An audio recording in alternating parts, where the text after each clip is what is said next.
Hi there, my name is Phixfox and welcome back to Heroes of Might and Magic 2. I'm very excited to come back to here today for a medium-sized map that comes with the base files of the game. It is a playthrough of a scenario that I can't recall ever playing for myself, and I haven't looked at it, so like usual, it's nice when I don't know what I'm up against. It tends to make these playthroughs a bit more authentic, and that is always what I go for. Hello to Roman, hello to Sandra the Peasant Killer. Chat is filling up nicely. It's a pleasure having all of you here in Twitch, and also welcome to all those who will catch this playthrough on YouTube later. So for now, let's dive into Forsaken Lands. This is going to be a medium-sized map, 4 players. It will come to us from the Secession Wars original type of file, and that does matter. Depending on whether this comes from the Secession Wars or the expansion Price of Loyalty, that does determine some of the unique creatures and artifacts and different things that may or may not be on the map. And so it's always worth noting if this comes from the base game files or the expansion. This is going to be denoted as being a hard difficulty map. It's going to be a kill or be killed sort of scenario. Defeat all enemy towns and heroes, do not lose your own. A legion of peasants stands between you and this unclaimed island. So already we know that this is going to have some amount of water that's being featured, knowing that this is an island, and a legion of peasants. I must tell you this is very important to note. The peasant is easily the worst unit in the entire game, but nothing can't be solved if you don't throw a huge meatball of stats at it. And 1,000 peasants, 2,000 peasants, that's still 2,000 HP that you have to burn through, and that can still do a lot of damage. So we are not going to take our enemies lightly. We are going to have the opportunity to be against a yellow barbarian and an orange warlock, and either a red or a green opponent that will be random. First, let's put this on impossible difficulty, and we're going to leave this on random. The only decision is whether or not we are going to need to play as the green player or the red player. 1, 2, 3, 4, 5, or 6. That's going to be the way that these dice rolls work for us here today. Looks like it's going to be a 4, so we're going to play in the red position. And folks, let's dive right in. Looks like we're going to start off as the Necromancers. That feels like a cheat. Oh my goodness. You have legions of peasants everywhere, and you get to start off as the Necromancers, who have necromancy. 10% of all creatures killed are going to come back from the dead as skeletons. I don't want to tell you that I planned this, but I could not have planned this any better. Zam the Necromancer has 1 attack, 0 defense, 2 spell power, and 2 knowledge, starting off with 7 of the skeletons, 4 of the zombies. He's got the necromancy, the wisdom, and I'm guessing that we just have haste in our spell book as usual. We sure do. I see lots of treasure immediately right outside of the gate. Given that we play on impossible difficulty, that's going to be very, very useful. A sawmill not too far away. That's going to make vampires fairly easy to get into early on. And then some of these skeletons from whom we're going to need to borrow calcium sooner rather than later. Folks, I got a feeling that those skeletons are going to be happy to join our army once they can leave the shackles of the flesh. We do have the ability to recruit skeletons here so far, and with no gold and no other resources at the moment, we're going to need to wait here. We have a Necromancer Ranlu available to be hired. We also do have Mandigal the Wizard. Sometimes I would prefer to have a Warlock early on, just because the tier 2 gargoyles can be exceptionally useful if we run into some ranged enemies. But Mandigal having some amount of ranged damage early on with these halflings, that could be just as useful. So we're gonna have to wait and see if we hire Ranlu or if we go into Mandigal the Wizard as our secondary hero. But for now, there's no reason for us not to set off. We're gonna leave the 2-speed zombies behind. They're gonna hold steady while we go out and explore. And I think that I'm gonna make sure I move to this point first, and then I'm gonna start working on this. One of the few times that I might consider taking the experience early on because of 2,000 gold versus the 1,500 experience, but it simply must be the gold for now. That's gonna be, what was that, 2,000 plus 1,500, we're up to 3,500 gold. Let's call it 4,500 gold. There is crystal nearby. Could be pretty useful if you were playing as the barbarians. But of course, for us, we're gonna need a little bit of all of the different types of resources if we are to hope to get up to the laboratory. Mausoleum though, that could be an intriguing sort of pickup. AoE damage, ranged damage, that could be pretty useful. We're gonna have to consider that as soon as we can. I'm gonna focus on getting this well, just day one, make sure that I don't overspend, and you're for sure gonna want this in the first week anyway. And I am gonna decide to pick up Mandigal here. Those additional shooters should be pretty useful, not to mention the 6-speed boars are gonna make Mandigal a pretty quick sort of adventurer for me. The morale, note that with the FHeroes2 that it indicates when the entire army is undead and morale does not apply. We're going to move these halflings over and immediately it's going to go from gold or from gray to gold. And meanwhile, the boar here is going to hang out with Mandigal. Not really looking forward to the crystal. Do we fight a throng of goblins with what Zam has? I don't really think so. I don't think that that's likely. Zounds of Peasants, what do you think, folks? Is that very likely? I think not. I think the Mandigal ought to go ahead, work on this sawmill, and do some exploring so that Zam can make the very best decisions. And with that, we are going to go from month 1, week 1, day 1 into day 2. We are going to pick up this crystal for now. I'm going to let Zam do some follow-up behavior in just a moment. Mandigal is going to press forward. Starting off, we're going to see this Legion of Peasants here, and that actually makes my decision, I think, a little bit for me. You don't want to stay in this little biome. You've got to move forward in some meaningful way. And there's gems and things over here. There's your ore mine over here. What's the best thing to devote our limited resources of troops towards? On the one hand, this is going to get you ore, which is going to be critically necessary. That's going to let us get to the pyramid. Pyramid is going to be important to get into the mansion. It's also going to be important to get into the Mage Guild. So this is a high priority, but the unknown, the allure of the unknown is always a little bit of a concern, because what if there's wonderful glittering prizes right behind this Legion of Peasants? Time is going to have to tell. Hopefully sooner rather than later. I think that we're going to have to see what other purchases we can make and then go from there. By the way, Phineas the Barbarian's the new level 1 hero. Maybe we're going to have to recruit some troops the slow way. Steeson is in the chat. Hello, Steeson. Nice to have you there, sir. Why do you do this? I am already in bed, but my wife and kids are here too. Oh, it's a cuddle puddle. I'm so happy to hear that you are having a cuddle puddle with your dear sweet family. That's a wonderful thing to do, and you should not feel bad, but it's always wonderful when you check in, sir. Just a little sneak peek once they have all fallen asleep, sir. It sounds like you need to go fall asleep. Your duties as a father are sometimes to just be responsible and catch the YouTube video later so that you can spend time with your kids now. If that is the case, it's never going to hurt my feelings. I'm going to consider... I feel like the best thing to do, unfortunately, because my troops are going to be so weak until I can get here or here, I feel like I gotta recruit these sorts of troops. Even 5 orcs, that might be enough to take down serious amounts of peasants. Zounds versus a legion. Of course, we know that a legion is less than Zounds. Wait, is it? Is it? I gotta Google it. Oh my gosh, I've usually committed not to Googling things in game and just relying on my knowledge. But I feel like Zounds is bigger than a Legion, right? A Legion's like 1,000 and Zounds is 1,000 plus. I think so. I'm going to Google it real quick. Please forgive me. Chris is in the chat. Hello, Chris. Nice to see you there. Welcome, welcome. Zounds versus Legion, Heroes Might Magic.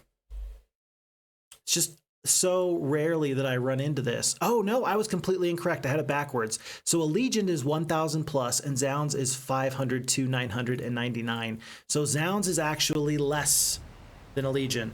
And that is very important information for me to have. And Chris, I am doing well, and I hope that you're doing well as well. So really, truly, that means that this Legion of Peasants is going to have to come later. For now, we're going to focus on the ore, and we're going to move forward from there. There's nothing else to be done about it. Although, I think I'm going to use this treasure chest. Thankfully, I picked this up with Zam, so that way I could point this and use this towards experience rather than gold. Is 1 level up more useful right now than the 2,000 gold? It depends on the next hero that'll show up. I think we're still going to take the gold because we could pick up both of these heroes and be happy with them, and then that'll give us access to 2 more heroes under them. Who knows how good or how bad they will be. For now, it's going to be Phineas the Barbarian that we pick up. And with nowhere to explore and nowhere to run, this might feel like a bad move, but for now it feels okay. And here's these halflings, and I'm going to value the halflings more than I'm going to value skeletons and such. So let's have our main hero Zam get ready to go. And we're going to sit right here. How about right there? And then Phineas is going to be ready to transfer troops over. And then Mandigal is going to be ready to help. And then on the next day, we're going to hire 1 more hero, hopefully, and move in. We're going to be short 500 gold. So this is pretty much going to be it. Do we want to fight with just what we have here? With just what we have here. We're going to have the worst morale you've ever seen in your life. Or I could take out the skeletons and try and fight this fight just with the range damage. Zounds. We're talking Zounds here. 3 speed, 2 speed. I think you got to wait for one more hero at least. And so I think that we shall. And I think that the range troops are going to be more important than anything else. So we're just going to wait for now, and then we're just going to wait until we get enough gold. And so that's going to take us on to the new day, day 3. Roman says an odd case of necromancy level is better. Tell you what, I feel that is actually completely true. You got to win one of these fights. Once we can win one of these fights, the skeletons we're going to get back are going to be tremendous. And so I didn't even think about leveling up to get into the necromancy. I just was thinking of raw stats. I like the way you think. I think that that's the more appropriate way to think, probably the better way of thinking. And I think that I might have missed an opportunity there. So Roman, good idea. I wish I had looked at your chat just a little bit sooner. We're going to wait for Marini the Wizard. It's going to be one more day. And with only 1,000 gold coming in, there's nothing to do but just hit end turn. This feels bad, folks. This feels so bad. But this is the best way I can make sure that I can win this fight. And more than that, I can't really say. I'm going to hire the rest of these skeletons just in case they're useful. I'm going to actually trade off to bring this one additional boar in here. And we're about to do something that's either very crazy and wild and crafty, or very, very dumb. And I don't know the answer, but I feel obligated to move as quickly as I can in this scenario. I truly do. So, final question is this. Do you want to bring the 11 skeletons into this fight, or do you want the neutral morale? I think that the neutral morale would be better than -2 morale. So for that reason, we're going to split these boars for the one single stack like so. And then we're going to make this fight happen. It's going to be 18 of the halflings, 5 of the orcs, 8 of the boars, and 16 of the goblins. Let's hope for the very, very best. Whew. All right. We're going to bring down, it looks like, call it 350 of the peasants without some additional wild tactics. Let's see if we can fight this fight any better. And so actually, without anything nice, it looks like we are going to win this. We're going to lose this fight, but only barely. Remember that we've got 3 speed halflings. These orcs are 2 speed. They're going to match the speed of these peasants. But so long as these halflings can stay ahead of these peasants, I am confident that we are going to find a way to win. That is not a concern for me. And this terrain is beautiful. Let's take a look at this. We're going to move the boars up to this position and to this position. My hope is that the peasants are going to go around, and then we're going to be able to play with this terrain in a really nice way. Let's just remember not to get these orcs stuck down here. At some point, they're going to want to start to move up so that they can also escape before peasants get them. It's possible that we're going to have peasants then go around to the left and to the right at some point, but we can always just stay one step ahead. It may be that these orcs are going to be good for one fight and then no longer. So for that, let's keep the goblins up. In fact, let's completely encase these halflings, and let's assume that these peasants are going to go down. And so that would make this peasant stack the one that's going to be closest to the front. We're going to kill 21, 264. We killed 63. That's exceptionally good. We are happy for that. And it just takes 1 or 2 of those instances of 3 damage instead of 1, and all of a sudden we're looking much better than we were before. I'm going to want to try and delete these stacks as much as possible, because taking any amount of hits from any of these creatures is going to feel really bad. By the way, I just realized though, these orcs are going to be safe for this reason. We do have the haste. We're going to be able to use the haste to get away. And so yeah, we're always going to have the advantage because of the necromancer's inherent ability to buff their troop speed. So never mind. Everything I just said, ignore it. We've got better things on the horizon. It's going to be good. Ooh, 59 damage. 59 damage. Way to go. These halflings are doing themselves proud. We're going to kill, it looks like 14 more peasants there. Aha, and because of the way that the train's working out, things are getting a little bit interesting. Let's just try and stay one step ahead of our enemies here. Let's leave these 2 stacks for now. Focus on the big stack, 64. These halflings are absolute giant slayers. Not in the sense that these peasants are bigger than them, but giant slayers in the sense that these stacks are massive. These halflings are doing themselves absolutely proud. We're going to start to move the boars out of the way, so that way we can move as we need to, where we need to. We're going to work on this stack of peasants there. And then there's going to be one more moment before the orcs are in danger. So we're going to have them work on this stack here. Yeah, this stack here. So we're down to 17, 14, and these 2 stacks. Let's make sure that we cast the haste on the orcs, because it's going to be their job to run away as fast as they can. And there's no instance of good morale that's going to help these peasants out in this fight. They are so slow, and we are always going to be so much faster. I think that you can see that this fight is definitely going to go our way. There's no question about that. But let's make sure that we avoid any sort of misclicks. Let's make sure that we avoid any issues that hurt our hearts so very, very bad. The only thing that could hurt is if we ran out of shots. We still got 7 there. We got 4 there. We're going to be just fine. I'm going to stay just barely out of the halflings' way so that way they can make the best use of their extra speed. And then we're going to start to burn some of these enemies down. Boars can kill this full stack there, finish them off. I think that these orcs are going to take 1 shot in just a moment. We're going to kill not all of the stack of the peasants there. Retaliation looks okay to me. Not a problem. I didn't do nearly as much damage as I thought I would. And the hastes have worn off. Do I send the boar up? I don't think so. Maybe I send the goblins up. There's no sense in losing any troops in this fight. This is one of those times where you don't have to lose troops, so why do you? Why should you? At some point, these 50 peasants are not going to be that big of a deal for me. Let's consider this stack is going to attack these orcs. Let's just do 1 more haste there. Get a nice hit off here. Run. And I think that we're about to call this a day. How often have you heard Phixfox say that? We're going to call this a day. Let's keep this whole stack of halflings 100% alive, though. We're going to skip. We're going to shoot down the smaller stack. Step away. Kill all of these peasants. We do. Kill the biggest stack here. Not going to lose another orc on this retaliation. And from there, folks, it's going to be easy peasy, lemon squeezy. So we turn a loss into a victory. It did cost us the 2 orcs. Will I live to regret that? Knowing that this was a Zounds stack of peasants when we have a Legion at least coming up soon, we're gonna have to wait and find out. But for now, we do pick up this treasure chest and we are happy for it. Avatar Heroes in the chat. Welcome, Avatar Hero. Nice to have you there. Weehoo, finally, I'll catch your stream. But first, some quality time with my fiance. See you in a bit. Good luck. Have fun, sir. Always a pleasure. Go have so much fun. I am not too sure what I want to do with Zam. I don't think I want... Oh boy, do we want the experience here?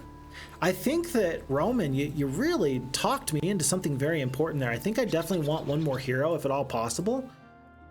I think I just need the troops, although now I can... Well, morale would have been... Messing around with morale and the undead troops is just the worst thing here. I did get any skeletons back because I didn't have any room in my army. I needed to lose a stack of creatures. I didn't even think about that. 10%. I just cost myself 50 skeletons. 10% of 500. I just cost myself 50 skeletons because I had this 1 single stack of boars. And after the battle is over, you don't have the opportunity to move those around. Wow, big error. Big error. You really needed this smaller stack of peasants to roll into this bigger stack here, I think. What an error. I just didn't even consider it until just now. Did not consider it. So what that's going to do is that's going to change the way I fight this upcoming fight, but that's an error in and of itself. I'm going to take the experience here. We did not pick up... Whoa, we did not pick up necromancy as we might have hoped, but we got navigation as a possibility. I think that we have access to the water here, and we've got a sawmill. We're eventually going to be able to sail around these peasants if we want to. If we cannot go through them. I think we're going to plan on navigation. We know that this is an island. This might be our opportunity to do something pretty nifty here. So we're going to do that for now. But still, I'm reeling, absolutely reeling from the devastation of my mistake in missing out on 50 free skeletons in this early in the game. Do you think that's going to matter? I think that's going to matter in a big way. I sure do. We're going to ignore these goblins for now. With the double the speed of these peasants, it's just going to be too much. Somehow... A throng of goblins, I feel like, is more difficult to deal with than a legion of peasants. It truly is. So we're going to wait for now. There's no gold. There's nothing else we can do. We're going to move on to day 5. And here in day 5, we do have the 10 ore that we're going to hope that we're going to use for the pyramid. We're going to probably pick that up on day 1. Ought we to purchase the Thieves Guild now? I don't think so. We definitely want the creatures. So the mummy is what we're going to go for.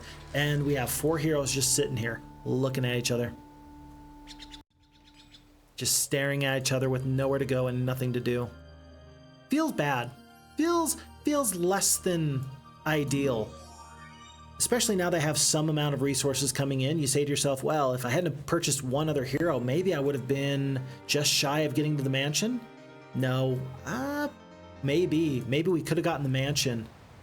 Yeah, we could have gotten the mansion, I think, if I had not purchased one more of those heroes. Huh, the gold margins were that close, but I think that I did miss out on that. Yeah. Yeah, I would have had the gold and the wood for the Thieves Guild and for the mansion if I had another 2,500. No, I would have been just short by 250 gold. But you see, there is the margins that we're discussing. So I'm happy to see I didn't cost myself 3 additional vampires, but still I'm very sad because I recognize that it still wasn't me thinking clearly. There was an opportunity for me to do even better, and I failed at that. These things do happen, but we're going to take this as a learning experience and hope that we just do better in the near future. We're going to use our shift button here to move over to Zam. Zam is obviously going to fight this fight next, so we're going to have him sit right here so his movement points are never in question about what to do. And then we're going to have Phineas be ready to go and move on. Folks, it's going to be probably, I do believe, day 7 on to day 1 because there's no other purchases I want to make. Gold is pretty important.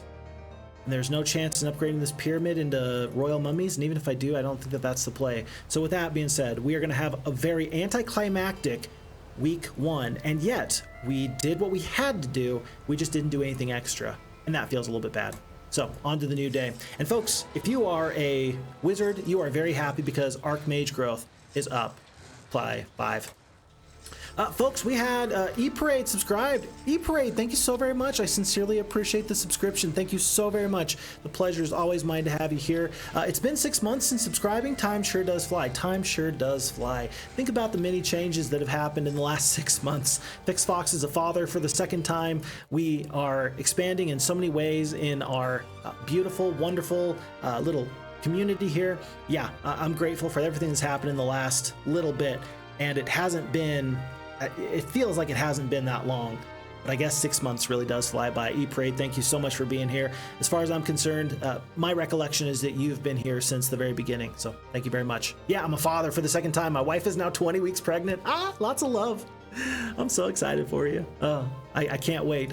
If you feel comfortable, I'm always happy to see baby pictures when they come. We got Mage Guild level 1 as a possibility. I think that this is one of our best opportunities. If we can get a magic arrow, we instantly become awesome. Now, the ability to get Natasha the Sorceress, I don't think that these sprites are going to do it for me, but this Mage Guild, this is rolling the dice, but we could get the spell that we need. A slow's not going to do it. We've already got the haste.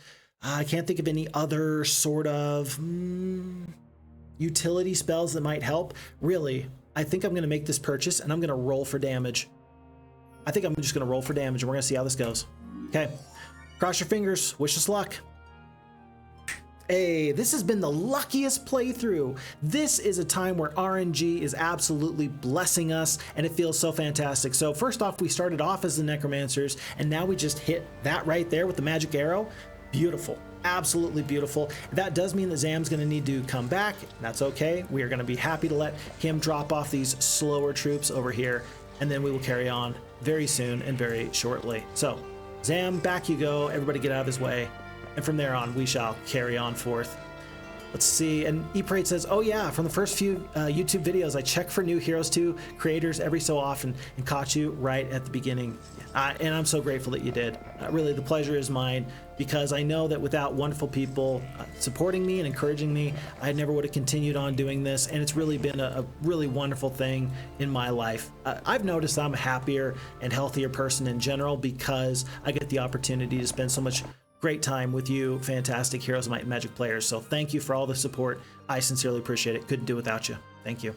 And then Avatar Hero, wow, what a beautiful news. Good luck to you and your wife. Absolutely. Absolutely. +2 from me. +2 from me. I don't think that we're going to go for any of these creatures here. I think that with the magic arrow, knowing that we've got, oh, let's see. I think that we're going to stay here in the Mage Guild overnight. We're going to waste 800 movement points, but we're going to want to have full spell points.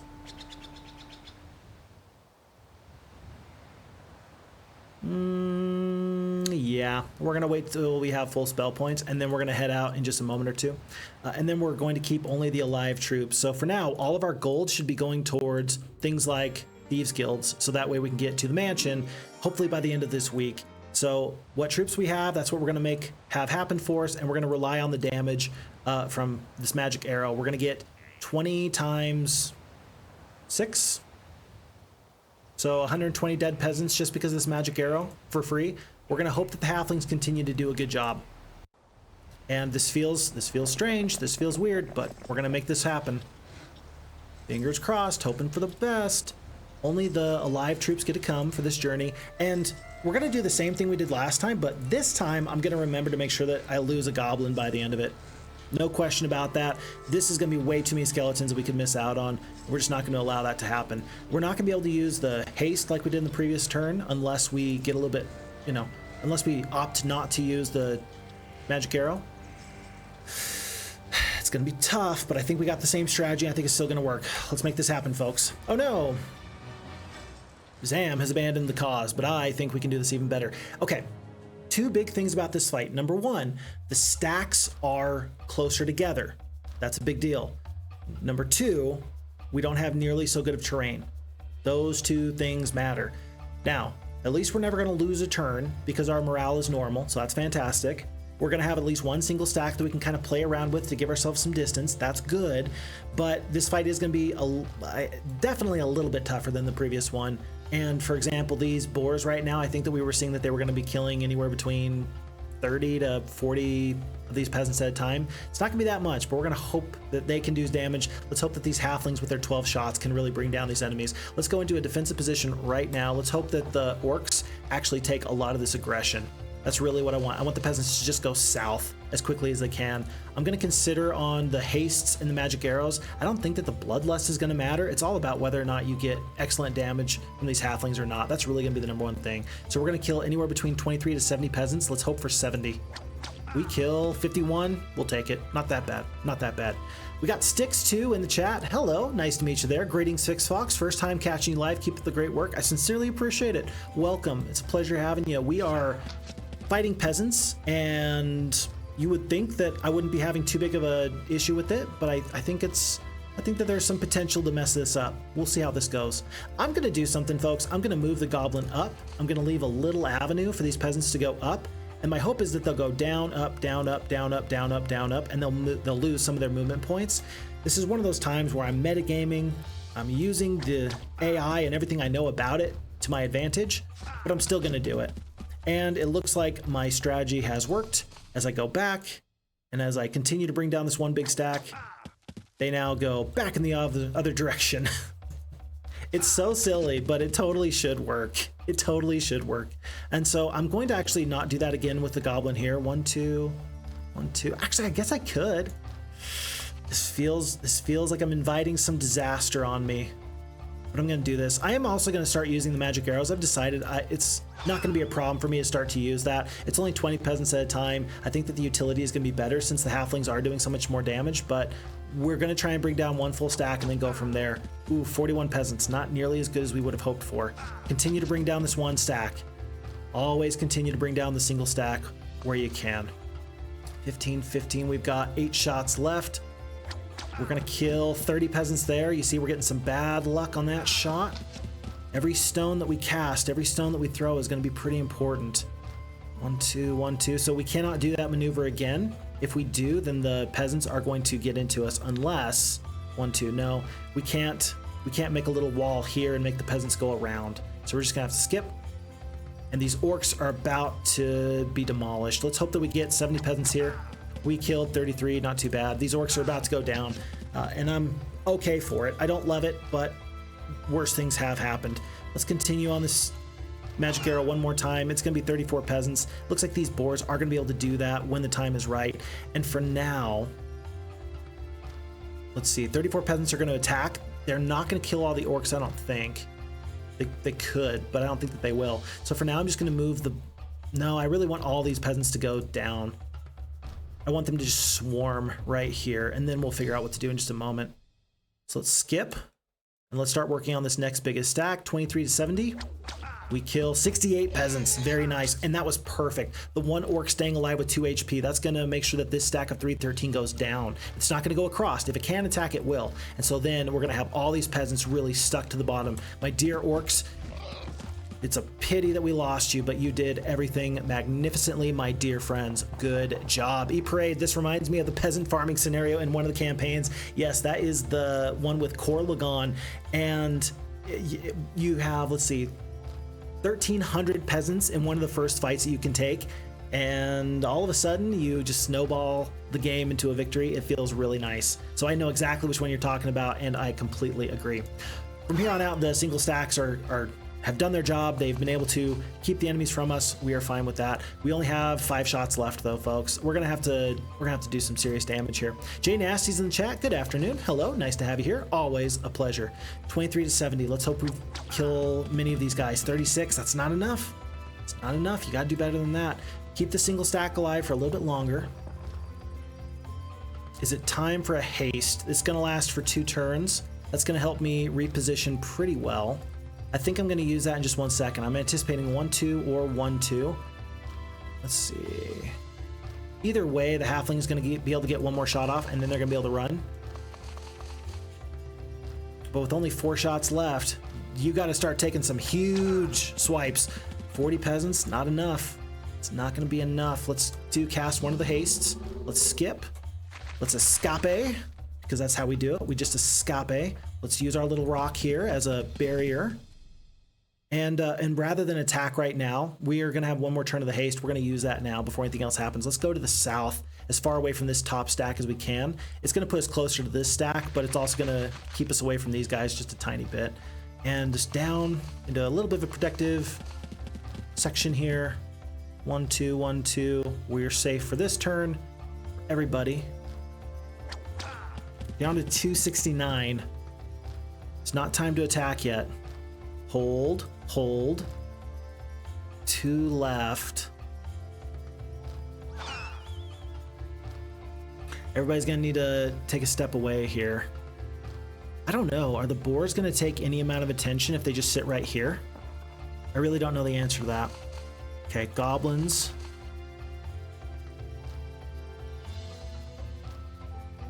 Here. And the hastes are not going to matter at this point. This is strictly a matter of damage. We're going to get these last 2 shots off with these halflings.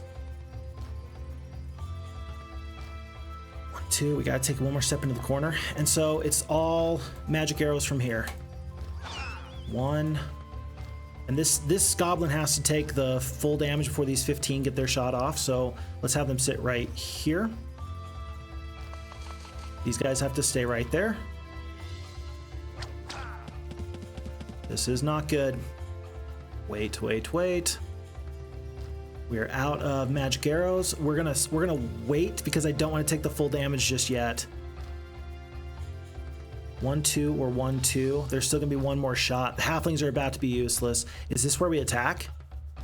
Folks, I don't think we've done it. I think that we are missing too much damage. We needed maybe 1 more stack of halflings, maybe a couple of centaurs. This is not gonna be it. There's too many peasants here. There's too many peasants here. So we're going to keep the boars out of it, so that way we have an insurance policy just in case. Just in case. Imagine if your halflings were doing max damage every time. That would really do it. Well, if we attack here, it's only 25 to 38. And then you're going to lose all the boars on the retaliation. But then you can stick 1 goblin there, 1 goblin there. It doesn't matter. The halflings are out of movement. So let's just skip. Let's eat this retaliation. We do.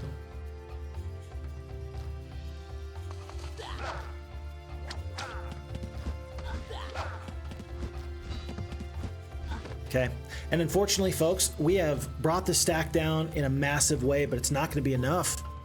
We needed 50 skeletons here. Would 50 skeletons have mattered?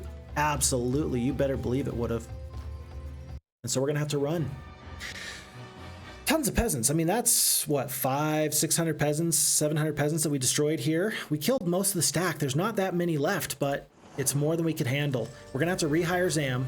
It's gonna have to be first thing in the morning. We're from now on probably just gonna use the skeletons and the zombies that we have to resupply our armies and move forward. But It's gonna be magic arrows and that's just gonna have to be what it is. Very not what I wanted. Not what I wanted. 50 skeletons from this previous fight would have done it. Wow. Absolutely wild. We're gonna keep the zombies here. We do need to stay here overnight to get up another level. And all these heroes that we kind of stole the troops from are just sitting here with nothing to do. We're not too far away from getting into a shipyard, but now I start to wonder and I start to worry if the other enemies with their bigger coffers than us on impossible difficulty, we start with less. I wonder if they've been able to get through this sort of area, get through the first stage and then move on from there. I'm guessing that they have, and I'm guessing that that puts us in an even worse position. Zam is able to move on out, might as well send him. We've got so many heroes to make sure that the movement points work out just fine here and here and here. And so, a swarm of peasants, it's about 250, 300. I don't think that 8 centaurs is really going to matter that much, do you think? It might. And these are going to be 4-speed creatures instead of the 3-speed, so they're going to be able to outrun the peasants better anyway. You definitely don't want your skeletons and zombies to tangle with these creatures. One hit onto the mummies and you're going to be feeling absolute pain. I'm guessing that this time though that the peasants are not going to be in 3 big stacks. I'm guessing that they're going to be in 5 evenly spaced stacks, but that should still work with the centaurs anyway. Sounds crazy that I'm even considering hiring another hero right now, but I think that that's actually going to be the play. That's crazy. Because then if that was the play, then you should have done it the first time anyway. You shouldn't have waited. These are just the things I think about. Okay. Alrighty, we are about to make some headway here. So, it's going to be Falgar here today. We're going to hope that, again, with the magic arrow and with these 8 centaurs, we can make this happen. This time, though, we are, again, going to bring all of the undead troops. Those are going to be really useful troops. Every single one of them is going to be useful because now the morale is not going to be -2. We still have gotten the damage off with those halflings. They were still very effective for us, but now we're only at -1 morale instead -2. So even though this feels bad, it still should work out okay. Because we have the skeletons, we don't need to worry about splitting our stacks. Let's make sure our centaurs are to the top, zombies are closest to them. Let's see, gargoyles can fly anywhere. Let's do single stacks, skeletons 1 above, so they can take that first hit. And then Zam, my friend, you've got to do this for me. Oh no. Okay, and actually this is fine. 3 stacks, I think I can do this fight. I really do. So, let's see, 8 shots left from these centaurs. It's not a lot, but it's really going to be these magic arrows that start to do it. So, let's get crazy with it. And bring down, I think that this time, do we want to bring down these stacks evenly? Or do we want to try and make sure that they are just only 1 stack at the end? I think you kind of want 1 stack at the end more than anything. That's bad. That's not good. Yeah, I think you'd prefer just having 1 big stack at the end because then you can use your single stack to try and slow them down and stop them. We're going to end up probably needing to sacrifice these zombies. The rest of these creatures are fast enough. They should be able to get away from the peasants. So for now, let's actually put the gargoyles here. I don't think that the peasants are going to go backwards. 2 instances where the centaurs lose their turn. Not good. Not good. Thud, nice to have you there. Pleasure seeing you. Welcome, welcome. I'm going to save one of my hastes, 3 spell points. So that way, if I need to, I can get away from these groups. And there you see, maybe actually this is going to work out great. We're going to move the zombie up. This rock is big. 1, 2. We could attack if we wanted to. Do 20 there. Kill 9 to something and then attack with the skeletons. And then you actually have another avenue for the centaurs to run. I think that the peasants are still going to want to go this direction. So I think that I'll lose 2 of these gargoyles. I think that'd be okay. Yeah, I think I'm going to lose 2 gargoyles here. I lose 1, not even nearly as bad. And then I actually want to devote this damage to this next biggest stack because we got other big stacks coming our way. Let's keep this 1 single skeleton in the reserve right here, so that way the centaur can walk south or in this direction. Let's see, zombie's gonna step up 1, 2. That's gonna leave. It's gonna leave some room to run. I just want to make sure I'm not stepping on myself is really the issue here. And I don't want the single stack to get attacked by these 32 peasants. So for that reason, let's just go all the way back. we kill 32? If we do, we still can't get reached. That's fine. And then we've said that the zombies are so slow anyway that they're probably going to go down. And we don't really think that we can stop it. Maybe we just build a wall right here. So that way the Centaurs can escape. So we can either do 16 to 24 damage, or we can be blockers to try and prevent the peasants from doing damage. How much damage have the Centaurs been doing? I mean, they do no damage when they are getting bad morale. 15 points of damage. I mean, damage from the zombies is even better than the Centaurs.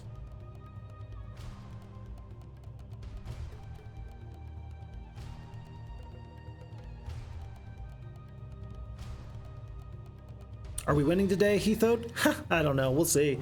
Avatar Hero, by the way, thanks for inviting me to the Discord. Now I get to be notified and will hopefully never miss a stream. Cool. Yeah. If you're interested in joining the Phixfox Discord, I've recently tried. I've tried and failed to post all of the download maps that I've played. So that way you can find any map like Timberman or Crowns of Eldoria. You can find it there as well as a little bit of a catalog. If you're interested in playing one of these maps, it doesn't come with the base game files. And then also I do post whenever I am going live, so that's another point of access. So if you're interested, link should be in the description for the Phixfox Discord. Everybody's always welcome. Always welcome.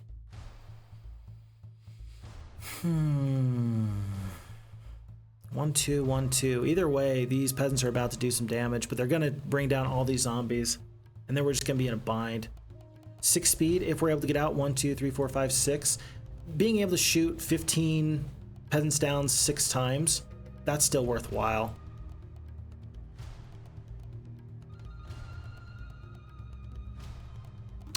You may not ever get a better chance for these zombies to do damage, so we're going to do that right now. Thankfully, these peasants step up in this direction. Gargoyles are out. Ooh, I wish that these skeletons weren't in the way of these centaurs, but it's time for us to do the haste. Is that going to be enough? It is, only because this one single stack is going to sit right there. So basically, we're going to close the door. We're going to sit right here. And we're going to move everybody out. These 2 peasants are going to go this direction. We're going to get down to the corner. Going to get ready to go here, down. And there's just enough room between these 2 peasants. 1, 2. If I sit right here, 1, 2, 1, 2. Then I sacrifice the gargoyles, and then these centaurs get all their shots off. Oh, this is a disaster.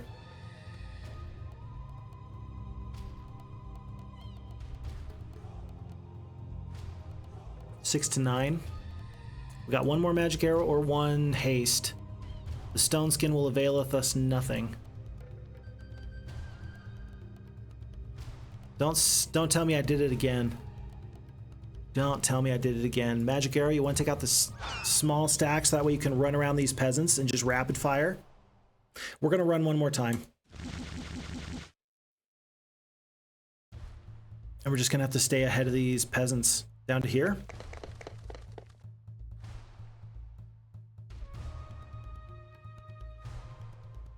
Down to here. Is there a way to kite the peasants each from each other so you can focus on 1 stack at a time, just have 1 retaliation? I think that we're going to eventually do that with this rock up here. The problem is that we're trying to use our double speed to get around these guys, and I think we're barely going to be able to do that this way. And then the skeletons are going to have to go back this way. 1, 2, 1, 2. So we're safe here, safe here. And then centaurs make a break for it. It's just not pretty because they're focusing correctly, as we always hope that the FHeroes2 AI will do. The AI is focusing correctly on the peasants here. We should be able to go here and start to use this, but at the end of it, yeah, we want to hopefully just keep ourselves alive just barely. I'm just worried that this rock is not big enough to do what I want to do. I'm going to keep the skeletons close by so that way they can be available just in case. Like, just in case the splits go wrong, or I make a mistake, or I lose my morale here. Oh gosh, I could lose my morale here, couldn't I? This is fine, because we're going to be able to go and get at least 1 shot off. Skip. Yeah, we're going to get 1 good shot off here. And I think I want to kill single stacks where I can. I just hate playing with bad morale.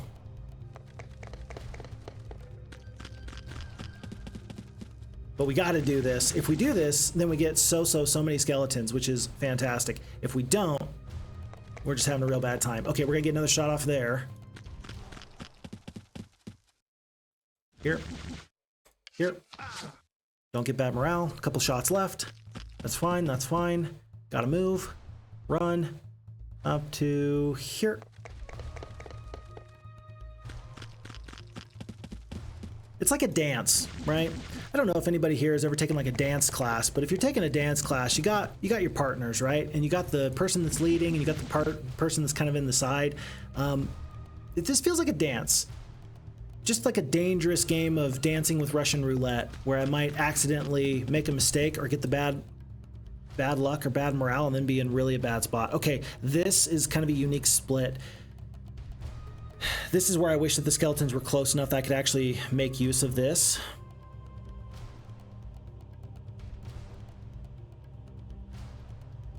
If I just sit here and lose the gargoyles, that's just bad. There's no sense in that. 1, 2, 3, 4. I think I can get away from these peasants. No, I think I'm about to take damage from these peasants. I don't think I can help it really, because I used my last magic arrow. And so actually, really, you want the skeletons to be up here to help fight this fight right now.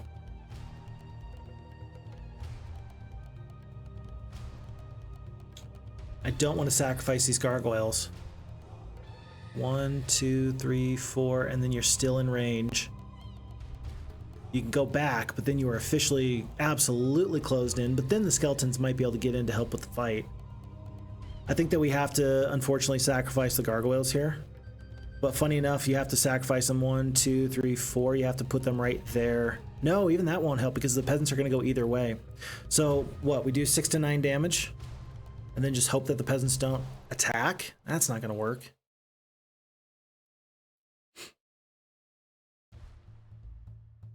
We're not going to do enough damage to these peasants. We still got 4 shots left. We need all 4.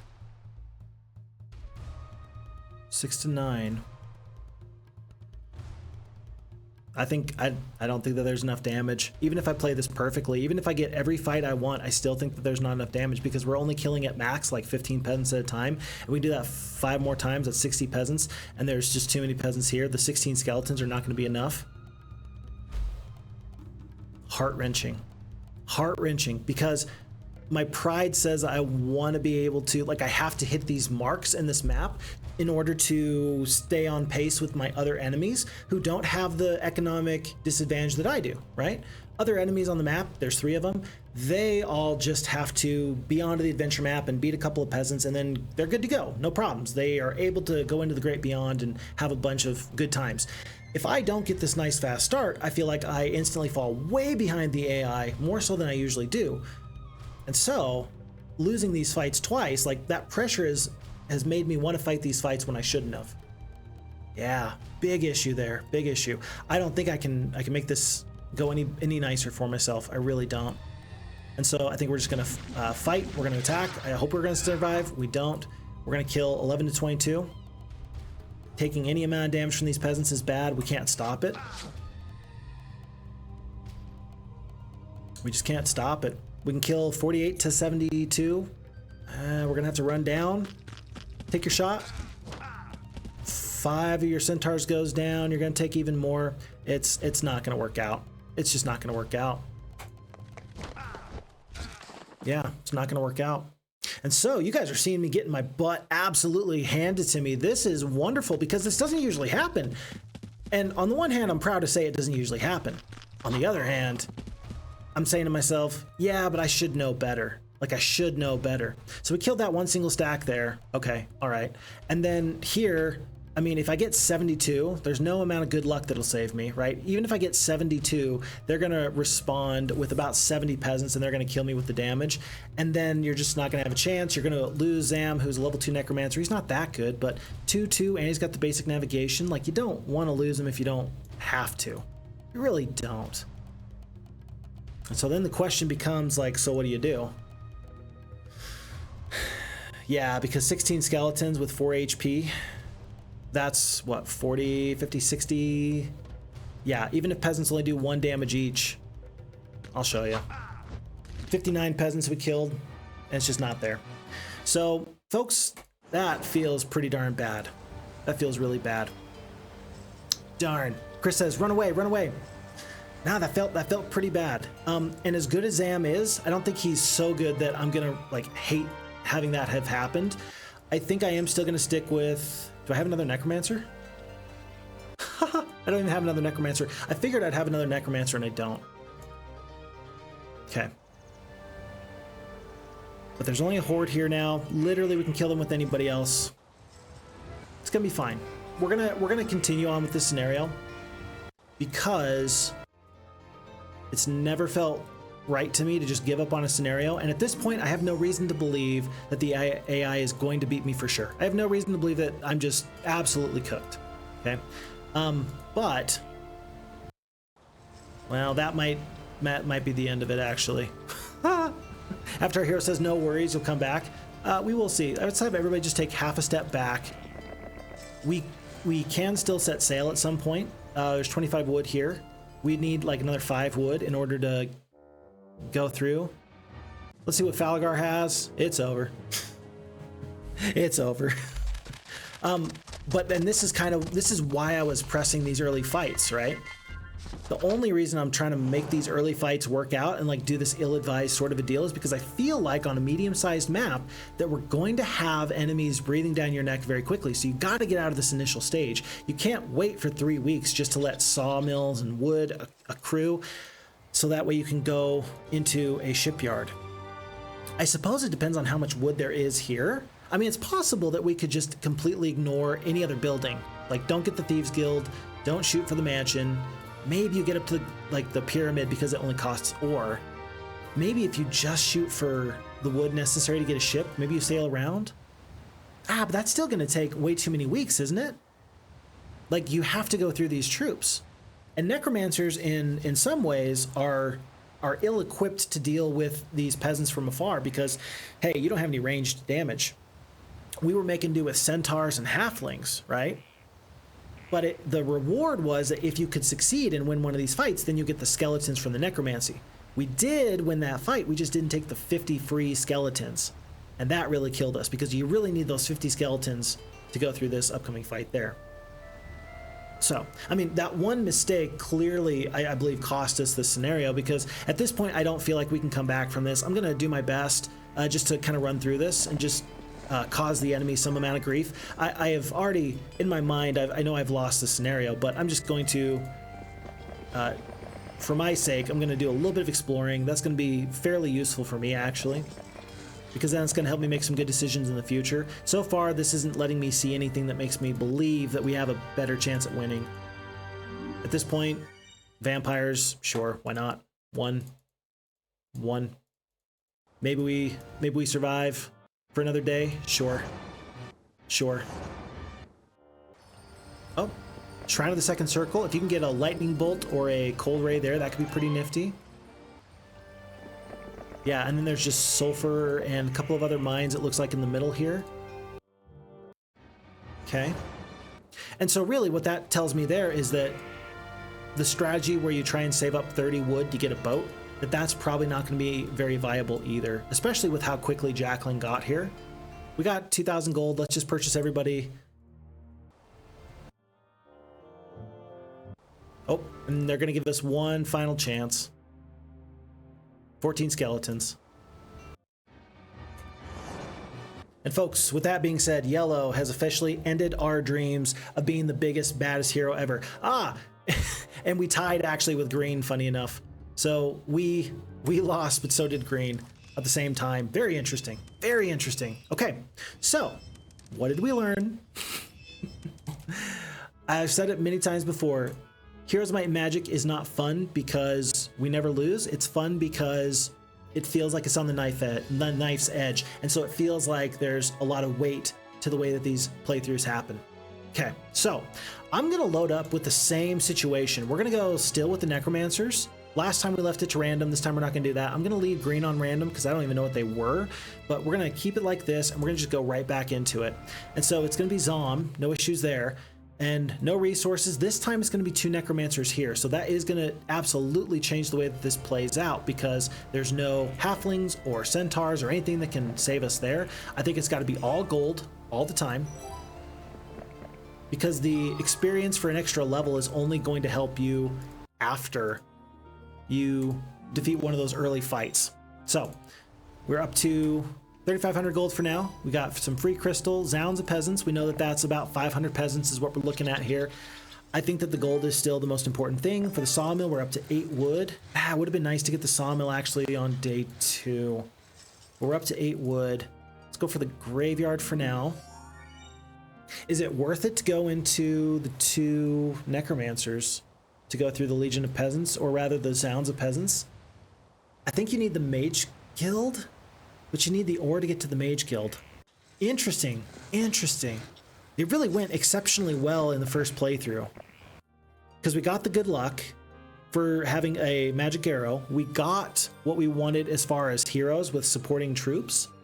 There's just not much here, but if I'm playing this a little bit more straight-laced, I feel like you have to go for these necromancer troops here. I feel like you have to. After our hero says, let's go. Chris says this game really is like a game of chess at times. This feels absolutely like a game of chess.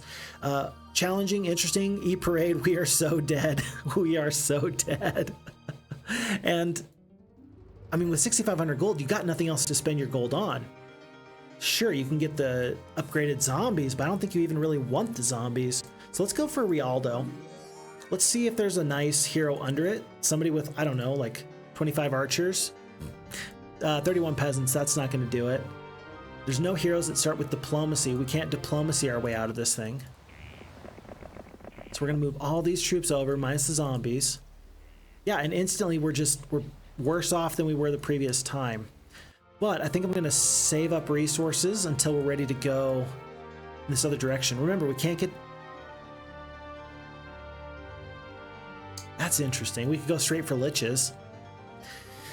You're still going to need... Well, you're going to need wood, and you're going to need sulfur. And the ore, not to mention for this level 1 mage guild.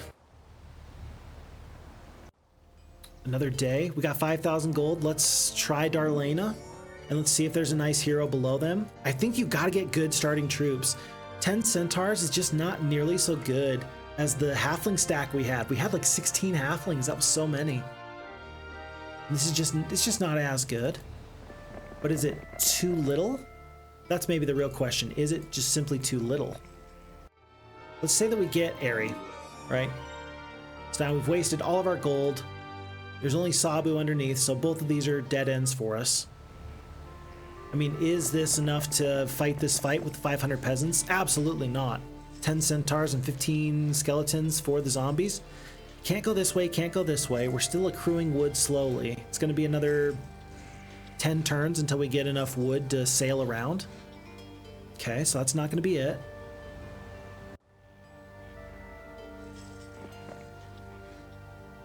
And right now, this is the army that we currently have. Bad morale and all. Yeah, you're not fighting 500 peasants for this. You just can't do it. Hello, guys. Hello, Vexen TV. Nice to have you there. Appreciate you. E-Parade says you might need to hope you get some ranged creatures. I think I do. I think I'm hiring these heroes, hoping I get at least, I mean, you got to get... I mean, I'm sure that the knight could have brought some archers, but those are less than ideal. Centaurs are less than ideal. Really, the first playthrough we had with the halflings was the play, I think. Because now there's no... I mean, we're just capped. We can't even go into the pyramid or the mansion. We're just kind of stuck here. And you're not going to overwhelm these amounts of troops with skeletons and zombies. You're just not going to do that. So I think that we wait one more turn, we get to the end of this week, so that we have 2 new heroes. Charity, it's not going to help. And only 8 more centaurs from Croto. I mean, that's going to help. Peasants and no archers from Maximus. Oof, this is ugly. But I do think that this is the play here. Truly, I do.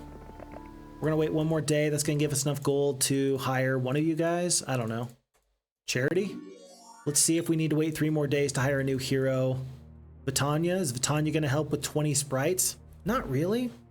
No retaliation, but the peasants are always going to go last at the end of the round. Wouldn't that be interesting to have a 2-speed creature that has no retaliation? That could actually be fun, kind of fun to play with. Because you could haste them, and then on the last turn before the haste wears off, you could attack with their no retaliation. No, that wouldn't work because then the enemy's still going to get the next shot next time. Well, you could haste them right after they did that. Anyway, but the point is that we're dealing with peasants. So that's not going to help. And so then we're really left by saying, okay, is this going to be enough? We've put all of this gold into this strategy. And I just don't think it's going to help. I'm actually going to do this real quick. I'm going to have Zom do some single stacks there, there. Because I'm leaving a lot of zombies everywhere. Let's have Rialdo go here and trade. And here and trade. And back. But really, I mean, I don't see a better way. And is this going to do it? Is 18 Centaurs and 24 Skeletons and 11 Zombies and 2 Gargoyles going to win this fight? 500 Peasants, at least. Also knowing that we are now onto basically the third week, and everybody else is probably way ahead of us. Basically, if we can't win this fight right here, then you have no chance. Truly, I think you have no chance, really. Let's see.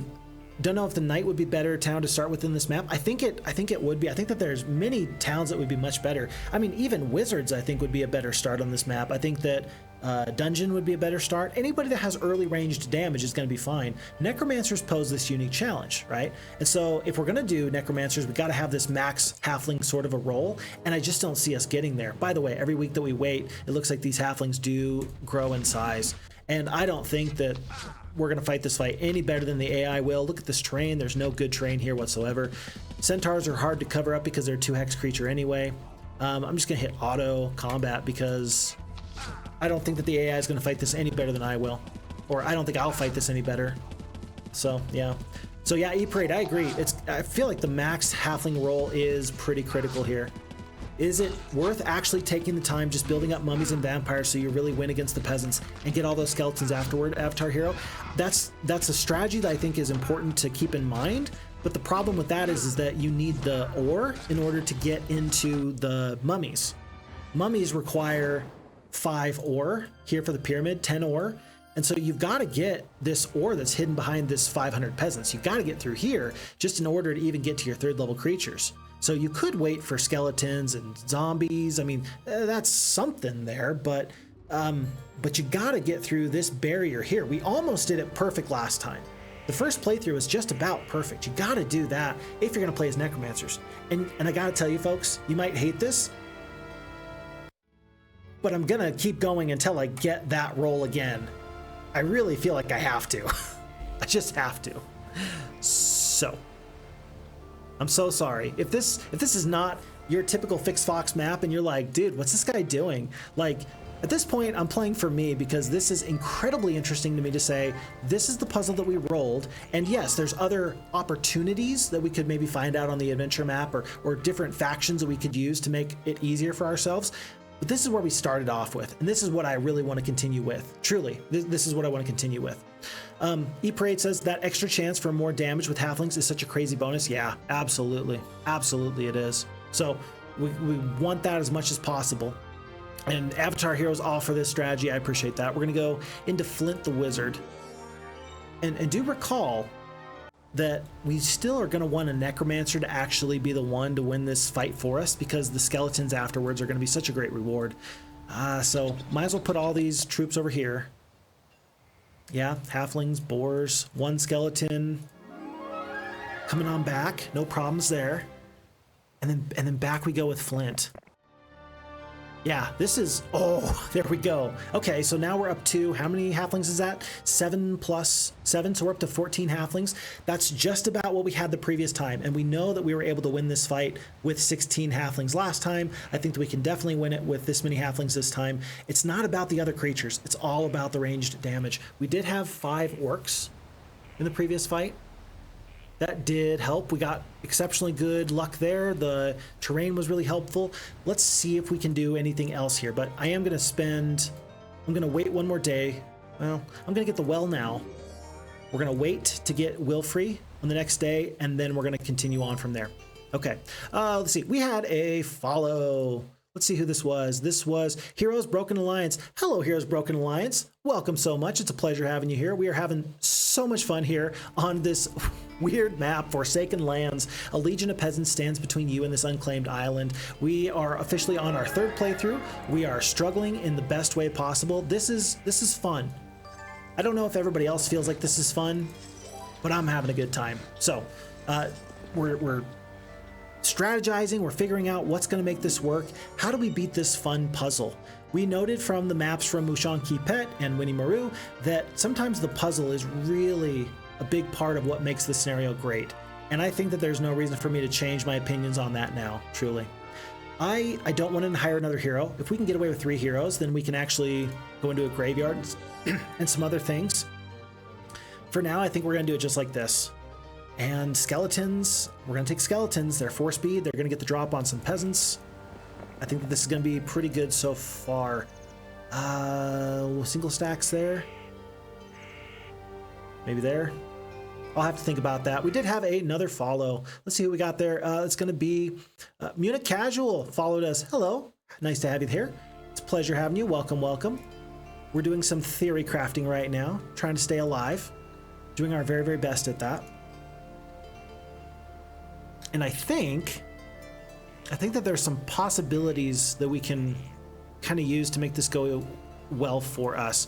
Okay, Darlena's got the haste. The stone skin's not going to be useful. We definitely want the necromancy after we win this fight. Can we win this fight now with Darlena? That's really the question. And I feel like we got to do our best to do so. I feel like we have to. Let's see. Eliar Darsol. I'm so sorry. Eliar Darsol Solak. I butchered that twice. I am so sorry. Hey, Fix, where are you located in America? Sir, hello. I am in, I've mentioned before on stream that I am in Idaho. So I'm in the mountainous area of the Northwest. It's, I don't know, people usually like to know how far things are from, say, California, for example. I am about a couple hours away from California. Like, I think it's 12 to 16 hours away from me to Disneyland, if that gives you any frame of reference. And let me just tell you that Idaho is beautiful. I'm a big fan of Idaho. It's treated me well all the days of my life. I've lived here since I was a kid. And yeah, I'm just grateful for the place I live and work and get to raise a family in. I like it. And maybe other people can tell you if Phixfox is crazy for saying that. I'm going to take one step forward with the boars. I want the skeletons to fill in, just so that way the halflings for sure are going to have an escape route in case the boars get bad morale on any one instance. Let's continue to bring these troops down. Notice that we brought this one halfling into the single stack, so that way these peasants would go south instead of trying to go up and deal with us over here. I hope that these peasants don't get distracted. 1, 2, they're going to get distracted. Shoot. We're gonna have to move the zombies to here, skeletons. We're gonna have to do a quick shuffle in just a second. It's not gonna be ideal, but it will work. So yeah, we're gonna have to make this work. Heroes Broken Alliance says, hey man, what's up? How's it going? Let's see, step down, step up. This stack of 42 is gonna go next, so I can actually do it like this. Here and here. Here, and then zombies are actually going to step up. This is super weird, but I'm just trying to keep these boars away from the big stacks here. I don't want this 142 to come up until I'm ready for them. But this group of 86 is about to attack. Do I attack now? I don't think I do. But I also don't want this big stack of 142 to come up. I could haste. Let's see. I could haste the zombie. No, they're still part of the gate here. What's the best way of doing this? We're in range now. We got to move the boars because I don't think we want to attack just yet. And I think we're just going to have to deal with these 142 peasants being one step closer than we'd like. I don't love it, but that's going to have to be it for now. Let's see. Skeletons going up. And let's take one more chunk out of these halflings. We killed only 24. Not that good. Not that good. Okay, peasants are stepping up like I expected. So we're gonna have the zombies take one step back. Okay, peasants are down there. And now it's just time to attack. There's no time like the present. I think I actually want to haste my zombies. Is that gonna move them up? where I need them to go. Probably not. Maybe, let's see, if I haste the halflings, we can still potentially run because there's 8 shots left. And just do a little bit of a shuffle. This terrain is actually hurting me more than it's helping me in a big, big way. And so,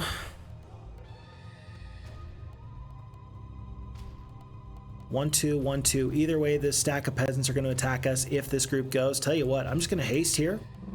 I'm going to keep these boars just slightly out of way. I'm going to let the halflings do damage here, and I'm just going to take some damage onto these skeletons from these 32 peasants.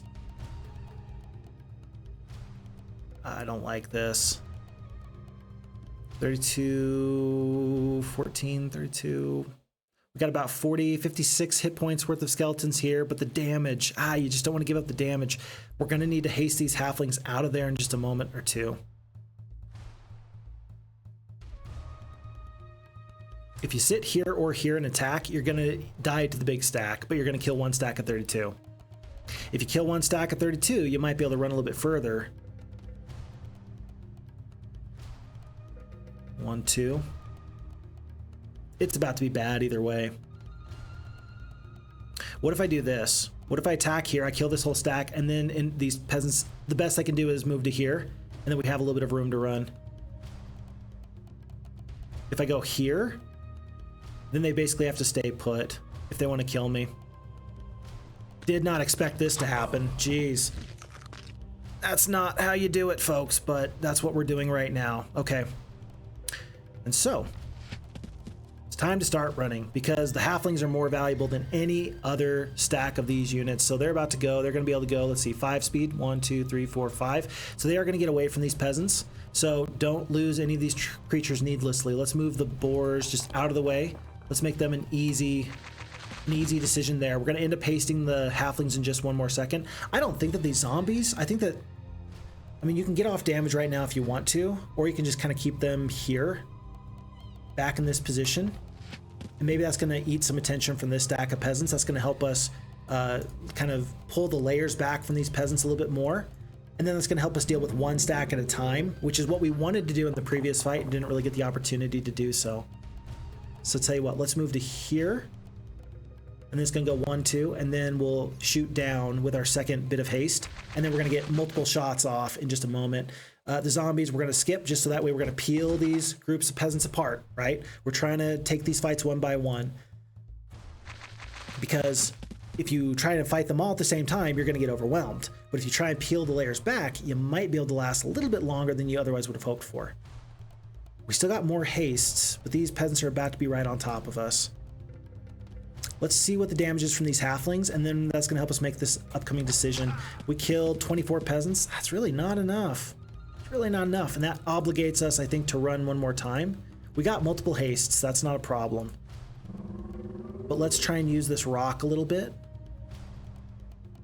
Let's go to, like, over here. Tell you what, though, we still have the issue with the poor morale. We could eat some bad luck, some bad morale at any point, and then this whole fight is thrown. We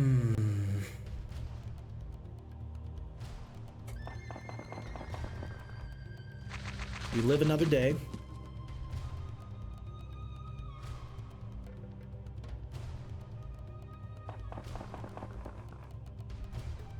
One, two, so you just want to stay away from these two spots. So like right about here, and then haste again and go around. Every time you, 1, 2, 3, 4, 5, that's not gonna do it. And every time we go, we get the possibility of getting the poor morale. So we got 2 more hastes here, so we use 1 here.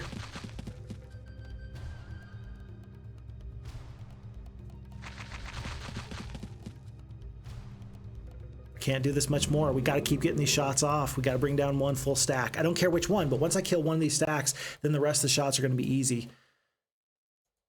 With only 6 shots left, though. This is not good. Okay, we're going to get into the corner finally. All right, and let's make a little bit of a stand. This is going to give us 2 solid shots. All right, this is our last haste. Can you feel it? Can you feel the tension? And we are boxed in, folks. We've officially lost because if we run this way, we're toast. This way, we're toast. We needed to stand and deliver with the boars. When the groups were spread apart, we were in a better spot.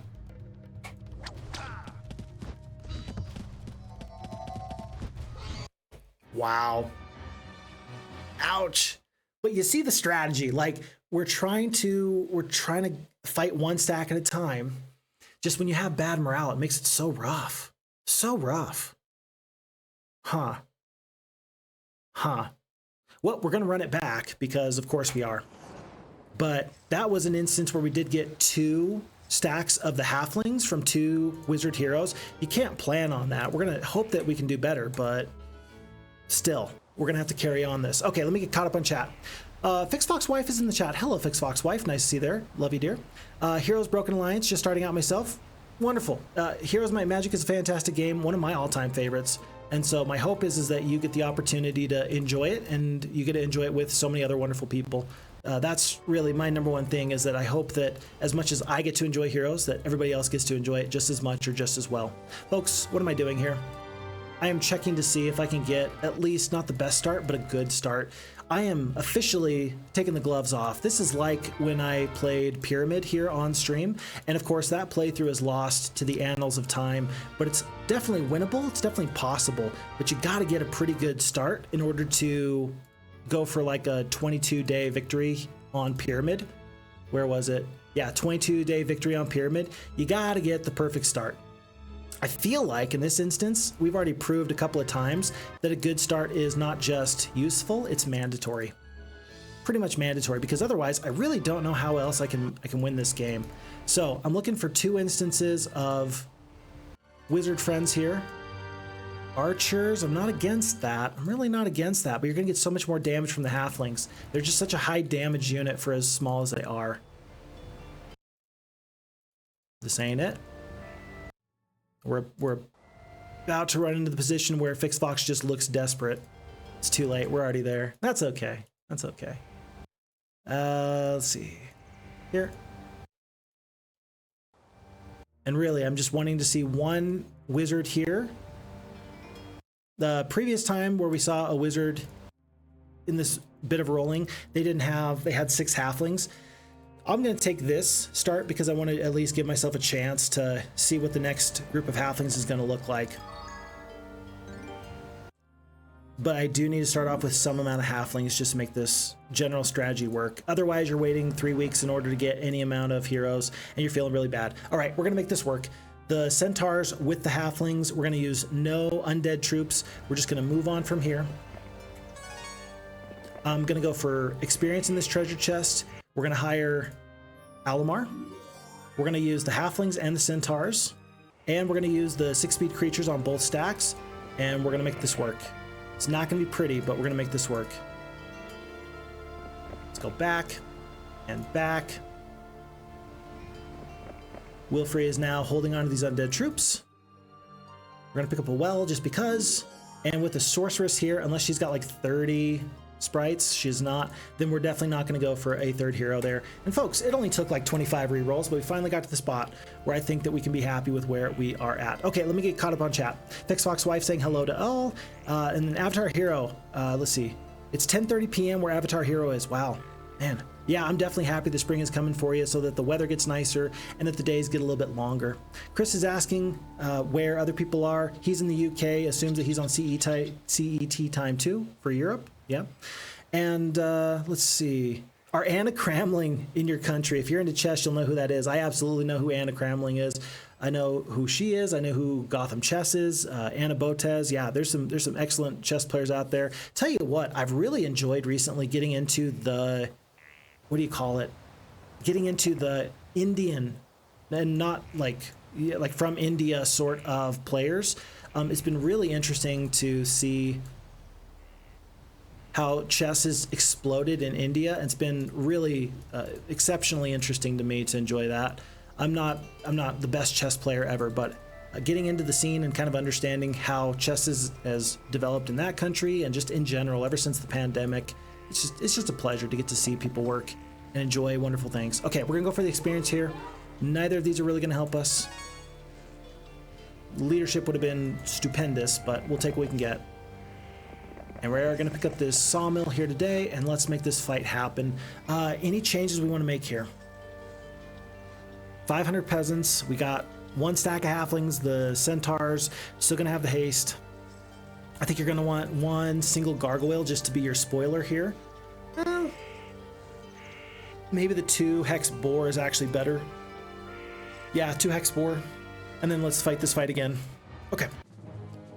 And then maybe barbarians is a good start for this map as red. I think you're probably right. I definitely think that you're right. No, ooh, look at the terrain. There's no good terrain here. There are 4 stacks of peasants. I don't know if I like that better or worse, but it's not the way I would prefer to make this fight go. Tell you what, if we can't make this work right here, then I will cede my loss and I will start to go for a different faction, because I do want to defeat this scenario, and I think that any of the other factions can do much better. And at some point, if I'm just re-rolling that desperately for the early game troops, then at that point you just say, okay, Necromancer is something I should do on my own time when I'm able to make sure I can get the start that I really appreciate. 23 peasants out of there, out of the 25 possible. That was excellent. I'm gonna try and kill off this 1 stack here at the bottom. 13 to 17. Perfect, because then it's going to take multiple extra steps for these other peasants to get there. Let's kill 8 to 25. Let's work on this top stack here. These halflings are probably going to go down. 8 shots left, 4 shots left. The centaurs are actually the worst stack by a lot. We are going to have the haste. Let's continue to just keep the peasants in one area. But we are going to make the halflings run in just 1 second. 1, 2, 3, 4, 5. They do need to run this turn. There's no guarantee that these peasants actually want the halflings. They might want the centaurs. I don't know. Let's do it like this. Get a haste off. Because pretty soon the centaurs, yeah, with only 2 shots left, the halflings are superior to the centaurs, if for no other reason than they just have more shots. Like, that's just worth your time. I'm gonna, let's see. These 51 peasants are actually gonna go last, so by sitting there, I don't actually slow down these other stacks. If I go right here, then at least one of these stacks is gonna be a little bit slower. I'm gonna lose one of these stacks of boars right now. Halflings are gonna get away. Centaurs are gonna get another shot. To here, to there. Okay, and with 35 peasants, I actually think I fight this, because unless I kill the full stack on accident, even if I do kill the full stack on accident, I'm gonna be okay. Centaurs are about to go in just a second. 9 to 19, we kill not nearly as many as we should have. I don't want to waste the damage from this last shot. Last shot needs to be worthwhile. We're gonna kill 22 peasants there. We got 7 shots left here. 9. You killed 9. That's horrendous. That's ugly. That's bad. Don't do that. I think it's time to haste these halflings. Remember that we need to get them away. And so if we can get them to this corner, 1, 2, 3, 4, 5, and then the boars in just a second to like here, then maybe the peasants are all going to just swarm up to these centaurs. At least 1 stack will, which will be useful. Yeah. Do you want to get the damage off 10 to 20 or just lose them for free? I think you want the damage. It's not going to be a lot, but I think you want the damage more than separating these guys. Okay, so we skip, kill. You can't keep doing minimum damage, my dear halfling friends. You can't keep doing that. Otherwise, eventually you run out of rocks. And if you run out of stones to throw, then you're just not doing what you ought to be doing. We're gonna stay here a little bit longer. We need to let these enemies get as close as possible. I think that we're gonna get out of this scenario. I think we're gonna have a win here on this playthrough. And then we're just gonna have to roll these skeletons into a victory. 2 steps there, so let's go back and back. And then to here. We should have a time to get a shot off. Again, 4 shots left. 13 peasants, not enough. That is not enough.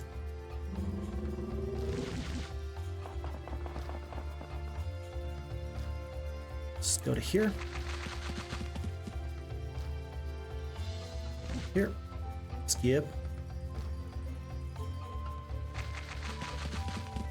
Okay, and now there's space where we need it. We can send the gargoyles out because they're not going to get trapped. These boars definitely shouldn't get trapped.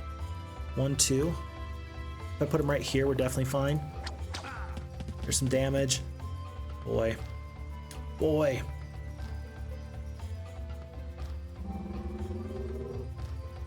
One, 2, 3, 4, 5, 6. We're going to get away. I just don't like how we're going to be splitting up our forces here.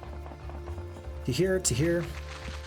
3 shots left for these, 2 shots left for these halflings. Oh no, I thought I had a little bit more in the, little bit more juice in the tank. Okay, and this is our last haste. At this point, maybe saving that haste so that the halflings, let's see, they're going to be 5 speed. They were never going to be faster than the boars, never faster than the gargoyles. So it doesn't really matter if the halflings were going to be able to try to take a retaliation. They just couldn't. They just don't have the ability to. So we're gonna step away. We're gonna step away. Please kill all these peasants. There's 2 left. You guys are kidding me. And the halflings are officially fairly useless at this point. I do want their final shot though. I do want the final shot. We're out of speed bonuses though. 3 speed, they're always gonna be faster than the peasants. Oh, I missed that. That's actually fine for me though. I didn't even realize that that was a problem until I just saw that, but that's gonna be okay. We're gonna skip. Get away. And if this looks dumb, trust me. If it looks dumb but it works, it's not dumb.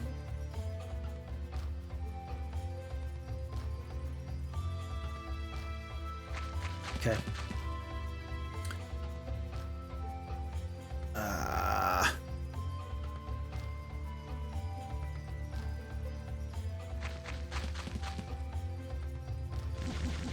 Well, we're never going to get away because you're only...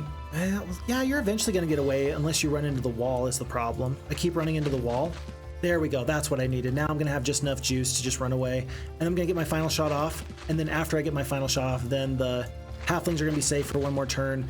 And the other creatures are going to be able to do fine. I don't love this, but it looks dumb, but it's going to work. Skip, skip, kill. All right, and now the halflings are going to get to take their full shot off this turn. We're going to skip. On everybody, halflings are down to just stabbing. And then it's going to have to be gargoyles and then boars, and we have to be able to kill this whole stack.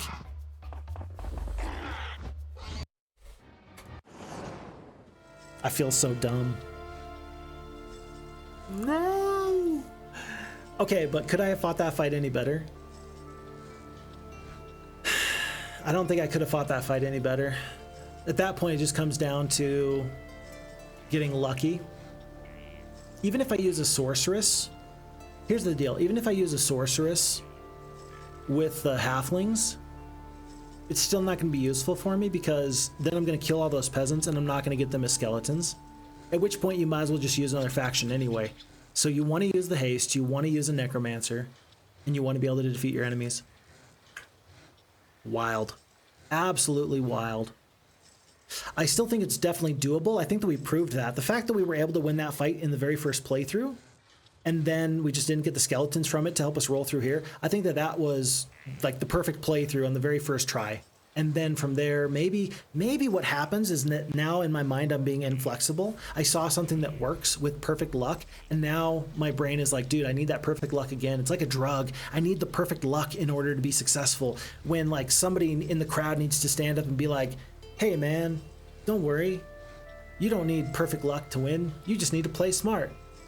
Which is totally probably true, but for now, I think I'm going to admit that this is defeat for me here for Necromancers, but I guarantee you that I'm going to come back again and I'm going to get through this fight and this fight and another playthrough, but for now, we're going to hit new game, we're going to go into standard game, and I'm going to go into the faction I think is going to be the very best for us. And folks, I'm going to go into the Wizards. Who saw that coming? I didn't see that coming. I really want to persevere there, but when I'm clicking through new heroes so many times, it just doesn't feel as honest to me. There's not as much integrity as I would like. So we're going to go into Wizards, and we're going to find a way to persevere in this direction. Let me get caught up on chat, of which I am very, very, very far behind on. Avatar Hero replies that they are not a chess fan. Gotcha. And then Chris saying, let's see, it was 22 degrees Celsius there. Wow. Jeez. Which is very tough for people in England because you guys don't believe in air conditioning, or maybe you just don't have them. I'm not too sure. 10 Centaurs versus 7 more Halflings might work. Morale will be fun though. E-Parade, you're totally right. And I think that we saw that it was like, we didn't have the negative morale, and so it was fine. But I mean, you would be best off actually. Shots become an issue, so you wouldn't be best off having just a single stack of Halflings and Boars just for the purpose of the morale. But we can absolutely tell that the additional 4 shots absolutely does matter. If those Centaurs had 4 more shots, I think that fight goes very much differently. How many Goblins are there by that mine? Can you convert them into skeletons? I think it's a throng, but if it's 4 speed, I don't think you can go through Goblins if they are a throng of Goblins, because the 4 speed, they're going to get on you so much faster. Do we want to try it? Do we want to try it? I think, okay, tell you what, we'll try it. We'll try it. Just because you said that, we're going to give it a try. We'll try it. Because then you can use your necromancy troops just a little bit more effectively anyway. We'll give it a quick try. Oh, Fire Cloak, that's not going to help at all. That's about the worst thing that could have happened. Jeez. And then here, the 5 archers. I don't know if you take the 5 archers, 45 peasants. I guess we'll take them. Just because any amount of range damage is going to help, I suppose. So let's move everybody on over right now with our fire cloak. Oh, that's funny. It's a very important artifact. Everybody can be very happy with that artifact. That was incorrect. Go to here, go to here. We're gonna want the gold. We got 3,000 gold. We're up to here. Is there another hero that's worthwhile? Jezebel. I mean, the morale's already gonna be pretty bad anyway, because we're gonna use necromancy troops. Sure, why not? And then you're gonna have 2 shooters and 22 goblins. 22 goblins is actually a fair amount of goblins there. So we'll do it like this, and I think you want the goblins over the zombies. And then you're gonna keep the stack of skeletons alive just in case they can do something. And let's just see if we can make this happen. Let's see. This is actually a much more winnable fight, and this might be enough to snowball you into some amount of skeletons. That might be enough. The morale is gonna be atrocious though. These guys are gonna get down the battlefield in one more go. The single stack there, I don't know. Goblins, 1, 2, 3, 4, 5, 6. I can haste my stack of goblins. I could get a good shot off. Maybe I do that. But they lost their turn there. Let's play with the turn order just a little bit. Let's skip here. 1, 2, 3, 4. Let's cast the haste. 1, 2, 3, 4. We're gonna take damage either way, but if we go here, then we're not gonna eat damage from there. At least we got the first shot off. Peasants are still gonna be able to get in there. Peasants should be able to kill 25 goblins, don't you think?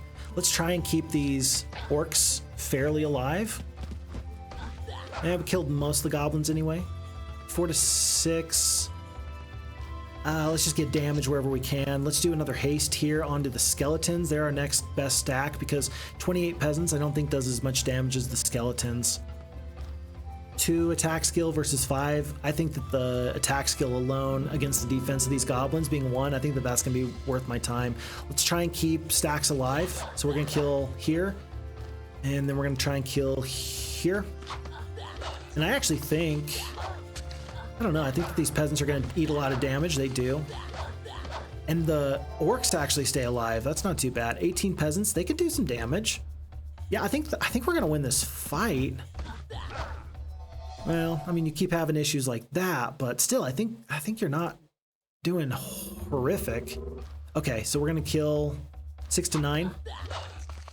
Did you say 69? No, I said 6 to 9. Oh. And then let's kill 1 stack where we can there. Retaliation. Okay. And so we're gonna win. How many skeletons do we get back? We lost 6. We get 10 back. 10's not gonna do it. Yeah, 10's not gonna do it. It's a good idea. Maybe if we had more halflings and we were doing the same start we could have maybe done something, but I think that the losses we just took were not worth it, really. Peasants are still going to be your best fight there. But I'm glad that we tried that Avatar Hero, because that then gives us the opportunity to just kind of do some theory crafting and figure out what might work. I don't want to abandon the Necromancers in the red position. And so that's always worth the time to do that scientific kind of test. I appreciate that. Bloat is in the chat. Hello, everyone. Nice to have you there. Welcome, welcome. Roman says no place for skeletons. Yeah, no place for Phixfoxes either. Does FHeroes2 work on a Mac? That's a good question. You might have to check with the FHeroes2 team in the FHeroes2 Discord, unless somebody else has given some more information on that.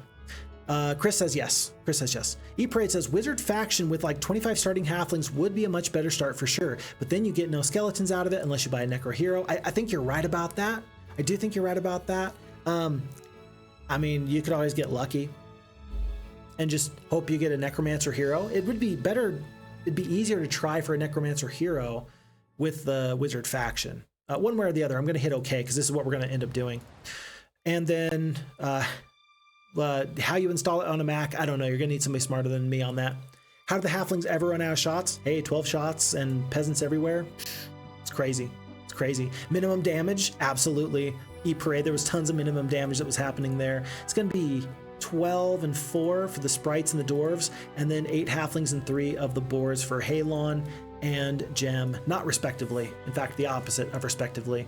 We start off with as few of halflings as we could have started off with, but let's see if we can make this go much better for us. It's got to be the gold. We know that for sure. And with this amount of gold, I think that's going to be Halon for sure. And let's see, before we purchase these halflings, let's see what our next heroes are going to be. I don't love either of these choices. I think that means that we want to go straight for the halflings. And now we're going to have a pretty good stack of halflings. It's going to be okay. I mean, it's not going to be bad. Probably going to want a couple of extra creatures. I don't think that the good morale is going to be that useful for us. I think you just want a big stack of halflings.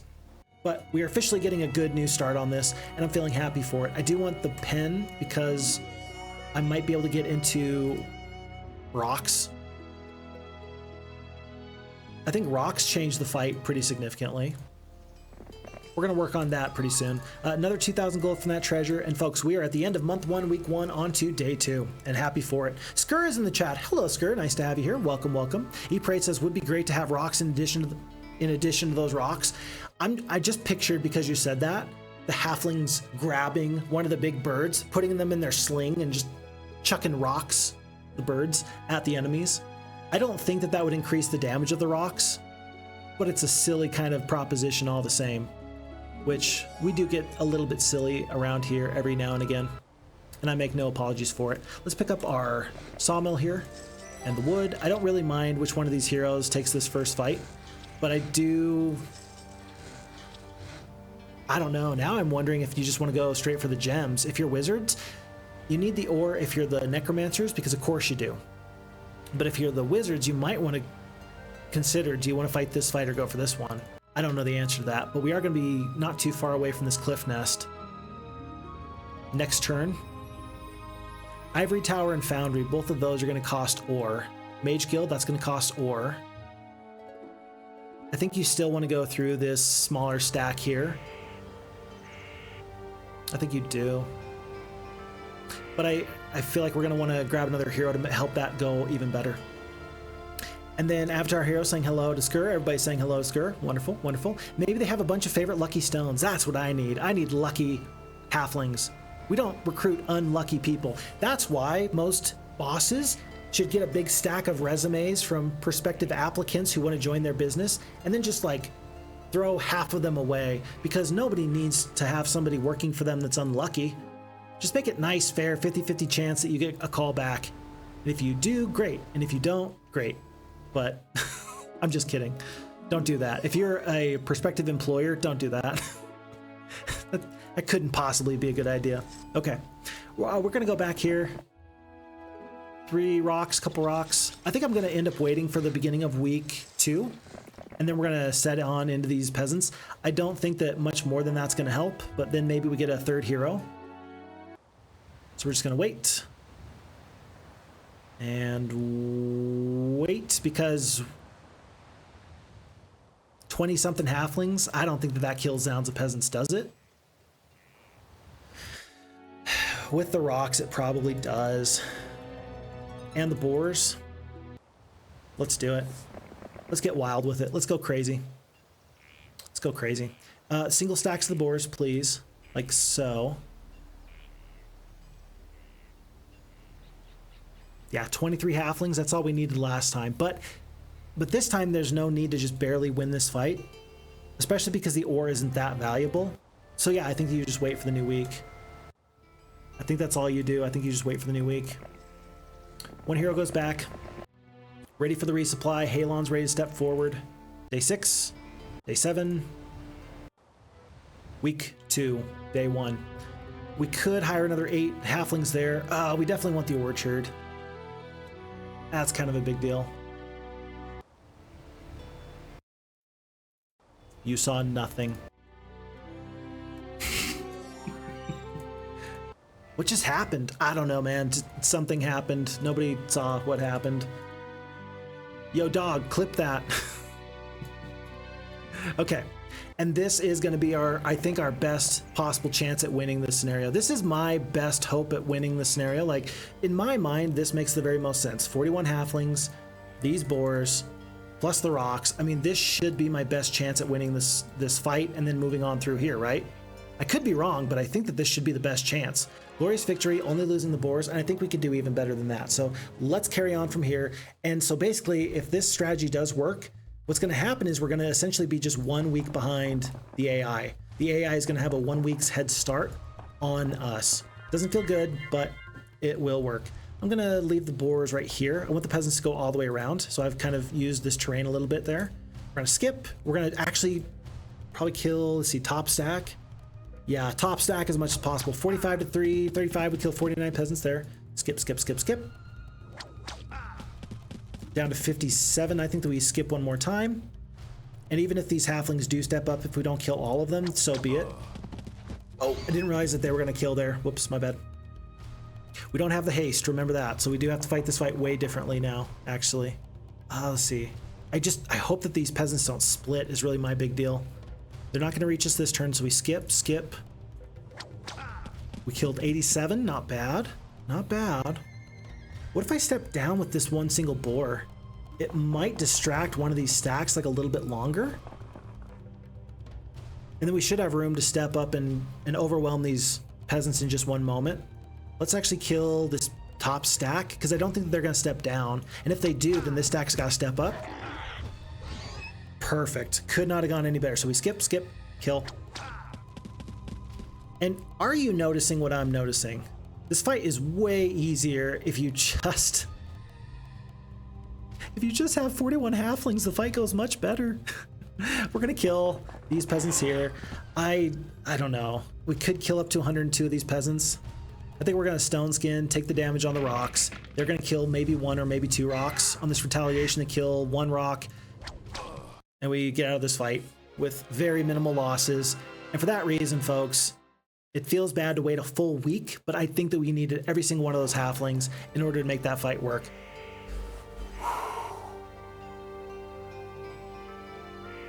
All right. Made it happen. Good stuff. Okay. Skurs, speaking about the halflings and the stone throwing and all that. Skur says, I recently listened to a podcast about the history of ancient battles, and one professor was saying that slings were much more effective and deadlier than arrows, which would often slide off of armor. Oh, so it was like blunt force versus piercing damage. I know that's probably like a really simplistic way of looking at it, but that's what it makes me think of, sort of a deal. Yeah, if it's going to slide off the armor, that's not ideal. Almost guaranteed for that. And then, so halflings are better than centaurs. Yeah, I couldn't have said that better myself then. Avatar Hero to Roman, yep, must be so. Magically infused archmages, absolutely. Chris says, you ever played Field of Glory games? They're about medieval battles. I personally have not. Let the halflings eat the retaliation. It worked out okay. And Skur, oh, actually I should have, because the bigger stack of peasants wasn't going to get in that fight, because they were going to be one step away from the halflings. I don't know, 9 peasants still would have killed like 3 to 4 halflings. I still think I need the damage from those 3 to 4 halflings. I think I do. It's the right idea, but I think I disagree barely fundamentally with that. Folks, it's time for Mage Guild. Costs us a lot, but I think it's time for that Mage Guild. Is it worthwhile? Dispel, Bloodlust, Cure. Bloodlust on the Halflings actually might be useful. 40 Halflings getting Bloodlusted. I think I'm going to send Halon back to go grab that real quick. And then Skur is saying to Chris, currently playing Medieval 2 and Warhammer 2 Total Wars. I love the Medieval War Total series. I love it so much. It's so good.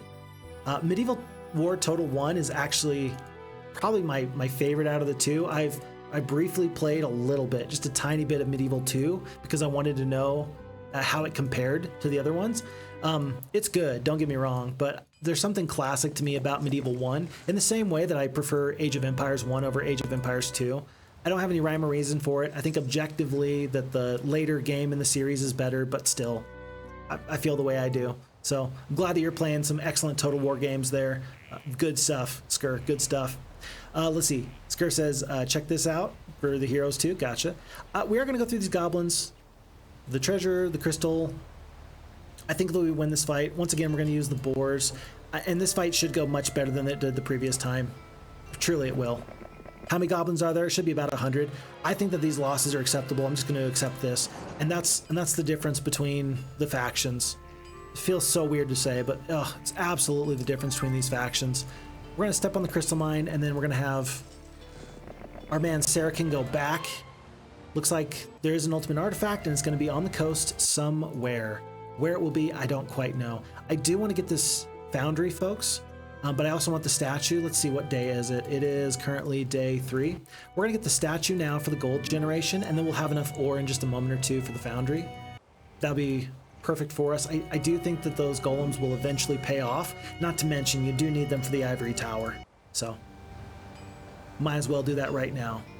Is there any other possibility of reinforcements before we go through this Legion of Peasants? We could pick up a third hero. I don't think that that's worth it, though. I think that you're best off saving your gold until you get another week's worth of creatures. So we're going to send Halon to the front, ready to go on day 1 of week 3. And then we're going to send all these creatures up. I wish I had something other than the 3-speed halfling. They're gonna barely be able to reach at the beginning of the new week. Maybe not. And so for that reason, I'm gonna have Halon take 1 step back. Any other purchases to make here right now? I don't think so. Day 6, day 7, new week. And now these peasants will feel my wrath because of the rocks and the boars and everything else I have. Worth noting, we're pretty close to the shipyard, and then we'll just need 10 more wood on top of that. But that is going to keep us away from the marketplace and thieves guilds and things like that. Myra the Wizard, not that good. Once again, 7 halflings with only a couple of boars. Yeah, really the halflings are the big force here, it feels like. So let's send everybody over, minus this 1 halfling. Single stacks. And Halon is feeling frisky. Glorious victory. Perfect. Wouldn't it be great if these peasants turned into skeletons? Would be fantastic. Trenlo, hello Trenlo, nice to have you there. Welcome, welcome. Different faction with a Necro hero for the haste, perhaps. You know, we have seen a couple of Necro heroes. At 10%, right? At 10%, this is going to be, call it 1,200. It's 120 skeletons. 120 skeletons would actually go a long way. 120 skeletons would go a long way. And I think that we actually have a Necro hero here. It's 120 skeletons. You're gonna have to win this fight anyway. That's not even a question. Skur, I think you got a good idea. Or actually, no, Trenlo, both of you. But Trenlo, I think you got a good idea there because the stone skin's not going to be that useful. That's not what's going to win you the fight. But the extra 50 skeletons, that might be what you need in order to make this fight go well in the future. Like, it doesn't feel like a lot. You're going to hate that your morale is going to be terrible, but I think that you're right that you do want a necromancer up here instead of somebody else. And so I think I'm going to just have the necromancer here for this one fight and maybe any other fights that end up requiring tons of these peasants that we can farm for skeletons. Yeah, my Halon's only level 1 anyway right now, so what do I care? So let's do it like this. Let's trade over all these forces, just do a big swap like that. Halon's gonna be ready to come back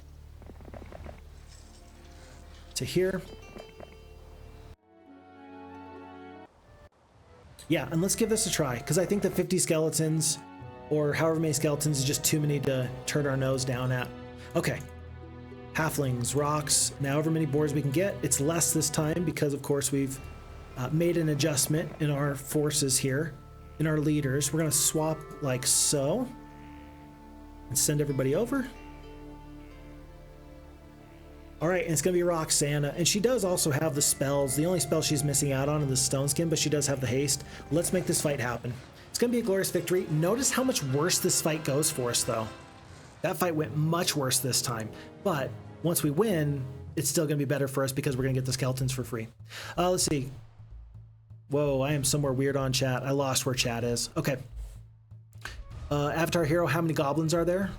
Yeah, that feels like that comment was from a while ago. I'm not too sure what that was in relation to. Chris says, yeah, it's turn-based though. Total War is RTS, I believe. It depends. I consider Total War to be, I don't know. I consider Total War to be turn-based because I don't generally fight the fights myself. I fight fights myself if it's under 1,000 forces on both sides, just because I don't trust myself to do that well in these fights. Maybe other people are just so much more skilled than I am. In fact, I'm sure that that is the case. So I consider it turn-based only because I'm bad at the game. And so I just play it like it's a turn-based game, and I auto-combat a lot of those fights. But you're right, it is, I think it would be considered more RTS because so much of the game is actually having to do with fighting the fights yourself. We're gonna take one step back here, one step back here, one step here. At some point, the rocks are probably gonna obliterate most of these peasants. Let's see if we can actually, I don't know. Let's kill here. Okay, it's time. It's time. We're gonna use one of our boars to attack and die on this retaliation. We're gonna send the other one to here. I'm gonna assume that the rocks are not gonna kill this full stack. They might, and if they do, I'm actually doing not too good. Ooh, they could. And if they do, they're gonna get attacked by these peasants when they step up. We're gonna have the opportunity to cast a spell though, if that happens. So I'm actually hoping for the low end of damage here. Let's hope for the low end of damage. Perfect. Could not have asked for any better. Oh, but you know what? I'm still gonna have to do the stone skin there. Oh, I don't have the stone skin, never mind. I should have bloodlusted forever ago, actually. I don't know why I didn't. These peasants are gonna get to go first, so they're gonna die to this retaliation, and then they're gonna go. Let's just kill 260. Let's just kill all these peasants though. Let's just save ourselves the trouble. All right. There was no good way of me getting out of this fight. There was a good way. I should have bloodlusted forever ago. I don't know why I didn't, but that instant's a good morale. That saved us a lot of trouble. 4 of the rocks, 2 of the boars, and Roxana's gonna pick up 130 skeletons. That's pretty good. That was worth it. So, Trenlow, thank you. 130 skeletons. Thank you for the pleasure of having 130 skeletons. I certainly appreciate that. And then, yeah, different range stacks. Whatever range stack you have, you just gotta have some amount of range creatures to make these fights go early on. Go well for you. We're gonna take the ballistics for the +1 knowledge, and then I am gonna actually hand this back off, unless you just want Roxana to be your main hero. Is there any reason to have the advanced wisdom? I don't think that we're gonna get into advanced levels of Mage Guild anyway. You got the basic ballistics, that's gonna be useful for skeletons anyway. Let's hope for the Shrine of the Second Circle to be good. Let's fight these peasants and then we'll go from there. That's what we're gonna do. Okay. We have our heading, folks. It's not pretty, but we've got something nice happening. E-Parade with the reroll, LOL. Yeah, a little bit embarrassing, but it happened. Chris says, it's been up to 42 degrees Celsius here during the height of summer. It was the hottest it's been. Oof. Today it's like 70 degrees Fahrenheit, and I'm sweating. I'm hating every second of it. Avatar Hero says, thanks for trying anyway. Gotcha. E-Parade says, it's not good to start with the only 7 halflings. I agree with that. Barbarian, hero, and pray for archery, Zarfall. That's a good idea. I wouldn't have hated that decision. At this point, we're going to stick with a magic user, it looks like, but oftentimes you'll see me do that. And knowing that barbarians are more likely to get the archery, I think that that's a good idea. So, welcome to the chat, by the way. No purchases to make here for now, I don't think. We're just going to wait. Hope that we can get the resources necessary, the sulfur and the mercury and the gems. so we can get into the Archmages. I'm gonna have Halon check this out. Steelskin. I mean, Steelskin's good, but it's not worth going out of my way for Roxana for at the moment, I don't think. Let's fight this fight and then we'll consider going out of our way. Peasants want to run. Do we...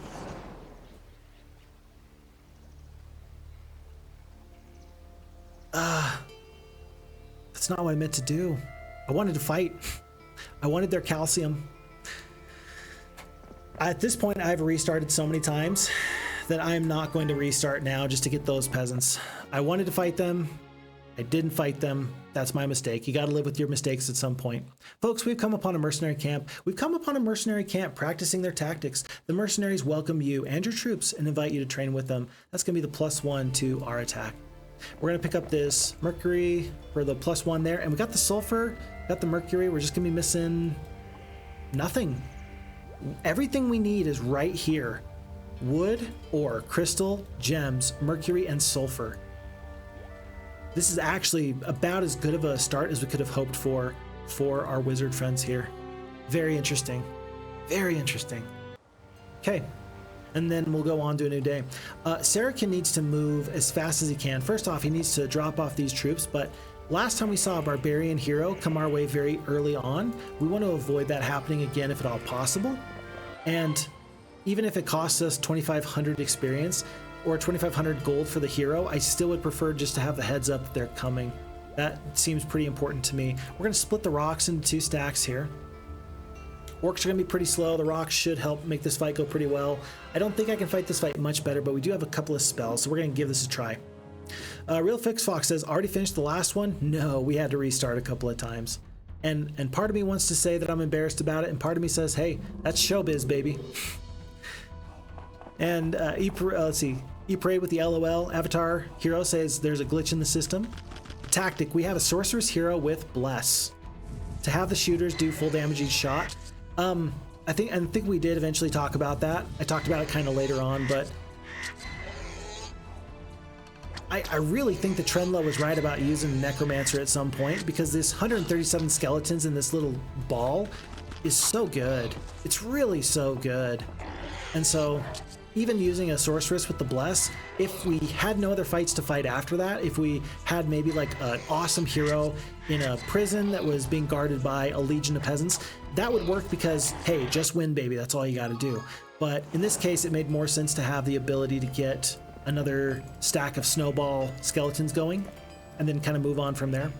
So I'm happy with what we got so far. Advanced Necromancy, that's a no-brainer. Absolute no-brainer. So we're going to continue to let the stack size grow. Remember, actually, we do want to get this steel skin because we don't have the stone skin. And then steel skin on skeletons, that's actually kind of a nice deal. That could really help us against some big barbarians. So let's pick up that in just a second. 4,100 gold. We're still waiting for this ivory tower. Might as well pick up the marketplace now. I don't think we're going to set sail anytime soon. So let's pick up the marketplace. Maybe we get the mages by the end of the day. Watchtower, we're going to pick up 18 of these orcs, and we see Falagar, the yellow player, and it looks like they've got a hodgepodge of units, mostly barbarian troops. Remember, it is yellow who is the barbarian starters. Oh, and it's green knights on the other side of town. And so I think we're going to be able to defeat them. For now, let's kind of walk away, hand these troops off to Roxana, and then our morale is terrible. Are 18 orcs worth it? I think so, when your skeletons are so big. Tell you what, if we can pick up some leadership or a Medal of Valor or something, I'll be feeling much better about my chances. But for now, I just recognize that it's a little bit of a struggle. Avalon, this is a knight-based town, not too far away. We've got the treasure chest not too far away. We've only explored about 1/8 of the map. There's still much more of the map to be explored, and we're just not finding much of it at the moment. We should get up to what we need by the end of this week for our Magi. And I think we kind of want to push this fight. I think we do. I don't think he wants to fight us. And if he's barbarians, I don't know how much of a mage guild he might have invested in. I think that this is a good time for us to fight Falgar. Let's go track him down if we can. Picking up 1,500 more gold. This might have been the desert tent that they picked up nomads out of the last time. We are going to want to send Saracen back so we can do a resupply to the front as soon as he can. It's day 5. Let's wait a couple more days. Oh no. And then we're just going to have to take a look at this and see how this fight goes for us. It's going to be... This is basically the hero that fought us last time. Crag hacked the Barbarian, 8 attack, 3 defense, 2 spell power, 4 knowledge. Versus our 2 attack, 0 defense, 3 spell power, 4 knowledge. Awful morale, 18 spell points. Spell points are not going to be the great equalizer, and Crag hack is so big and so tough. Very first thing you got to do is you got to make sure that this stack of skeletons stays alive. More so than keeping these halflings alive? I think so. They're going to go after the 32 orcs, but... Well, after these 19 orc chieftains, but before these 32 orcs, I think you got to keep these skeletons alive because they have to do so much damage for you. We're going to haste them at the very beginning of next turn. So they're going to go to here. Hopefully they're not going to eat too much damage. I guess I might as well use the rocks. Yeah, I guess I might as well use the rocks to start picking off some damage here. Halflings are down to almost nothing. The 8 attack is just so good right now. It is so good. Even knowing that they were going to attack there, of course you'd prefer the steel skin there. I don't think it even would have saved that many troops. Up to 7 defense versus 11 attack. It would have saved a lot of bonus damage, actually. We're eating tons of bonus damage here. Yeah, their orcs are doing damage to the rocks in a way I don't even like. We can kill 2 to 3 of these orc chieftains. Let's give that a shot. Rocks goes down. And then with the haste... The wolves are already taking their turn. I don't know. I kind of want to just defeat the rocks. Well, hold on. These orcs are going to go last, and so I am going to eat the retaliation with these skeletons. And I don't want the 6-speed wolves to get to go first next turn, because my orcs are then going to be the slowest creature. So let's actually attack the wolves, and then we're just going to take this retaliation here and do some damage there. We kill 2 of the orc chiefs. Good morale, pretty tough. That's pretty tough. Hate to see that. We're going to just continue to bring down these stack numbers, these stack sizes as much as we can. With only 96 skeletons left, I think that we've got to bloodlust them. I think we leave these 7 orcs, and I think we got to start going and doing some damage to these nomads. 2 to 5 damage, 20 HP. We got 9 attack, 8 defense. They have 15 attack, 9 defense. The 9 defense, so we're doing even damage with them.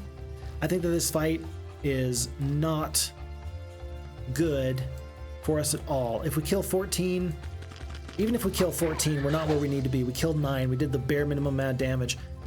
Did the boars just lose their turn 2 turns in a row? Is that what happened? Did the boars lose their turn 2 turns in a row? Okay, turn 1, yeah. Turn 2. Yeah, so the boars have been a non-factor, and their 6-speed would have been nice, but the morale has just killed them. I was wondering if I just skipped on them twice for some inexplicable reason. I'm glad I didn't, because that would have been wrong, but oh well. I think that you might as well use the boars to shore up this area here, continue to do the damage there. Because it's possible that these slow ogre lords moving across the battlefield, if I can kill all their ranged damage, that might be the opening I need to do something nice. Okay, have any spells fallen off? Yeah, the stone or the steel skin has fallen off. Do we want to reapply that one more time? I think you do. I think that the skeletons are still going to take the brunt of the damage. We're going to kill 6 to 8 of these nomads. We kill a couple. Boars are getting into the orcs, down to 3 orcs there. And I think that the AI is recognizing just there with those ogre lords stepping up that they are gonna lose the ranged damage. Yeah, unless they make some changes. So I think that this actually bodes well for us, that we've been able to fight back enough to where things are more in our favor than they were before. I still think that we're losing, absolutely. There's no question about that, but we're better off than we were anyway. 3 skeletons, 9 of the ogre lords. Ogre lords are about to go. They're gonna obliterate these boars. No sense in losing skeletons if you don't have to. Yep. Okay. And then we still got to take out this full stack if we can. Every time we get bad morale and we lose damage, we're in a bad spot. And we're gonna see this fight end up being a loss. We are out of spell points. And there is...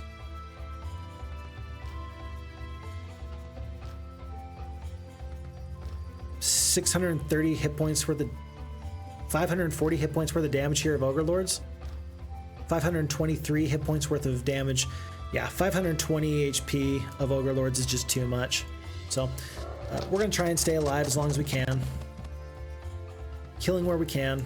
One more bit of damage there. 1 point of damage onto these nomads is gonna kill that. I'm not gonna kill another Ogre Lord. I just don't have the damage. Let's see if we can kill 2 of these nomads. We kill 1. Retaliation, we do kill 1 more there. Good, good. 16 halflings. I don't think I'm gonna lose all my halflings to these nomads. Let's try and kill 2 anyway. We kill 1.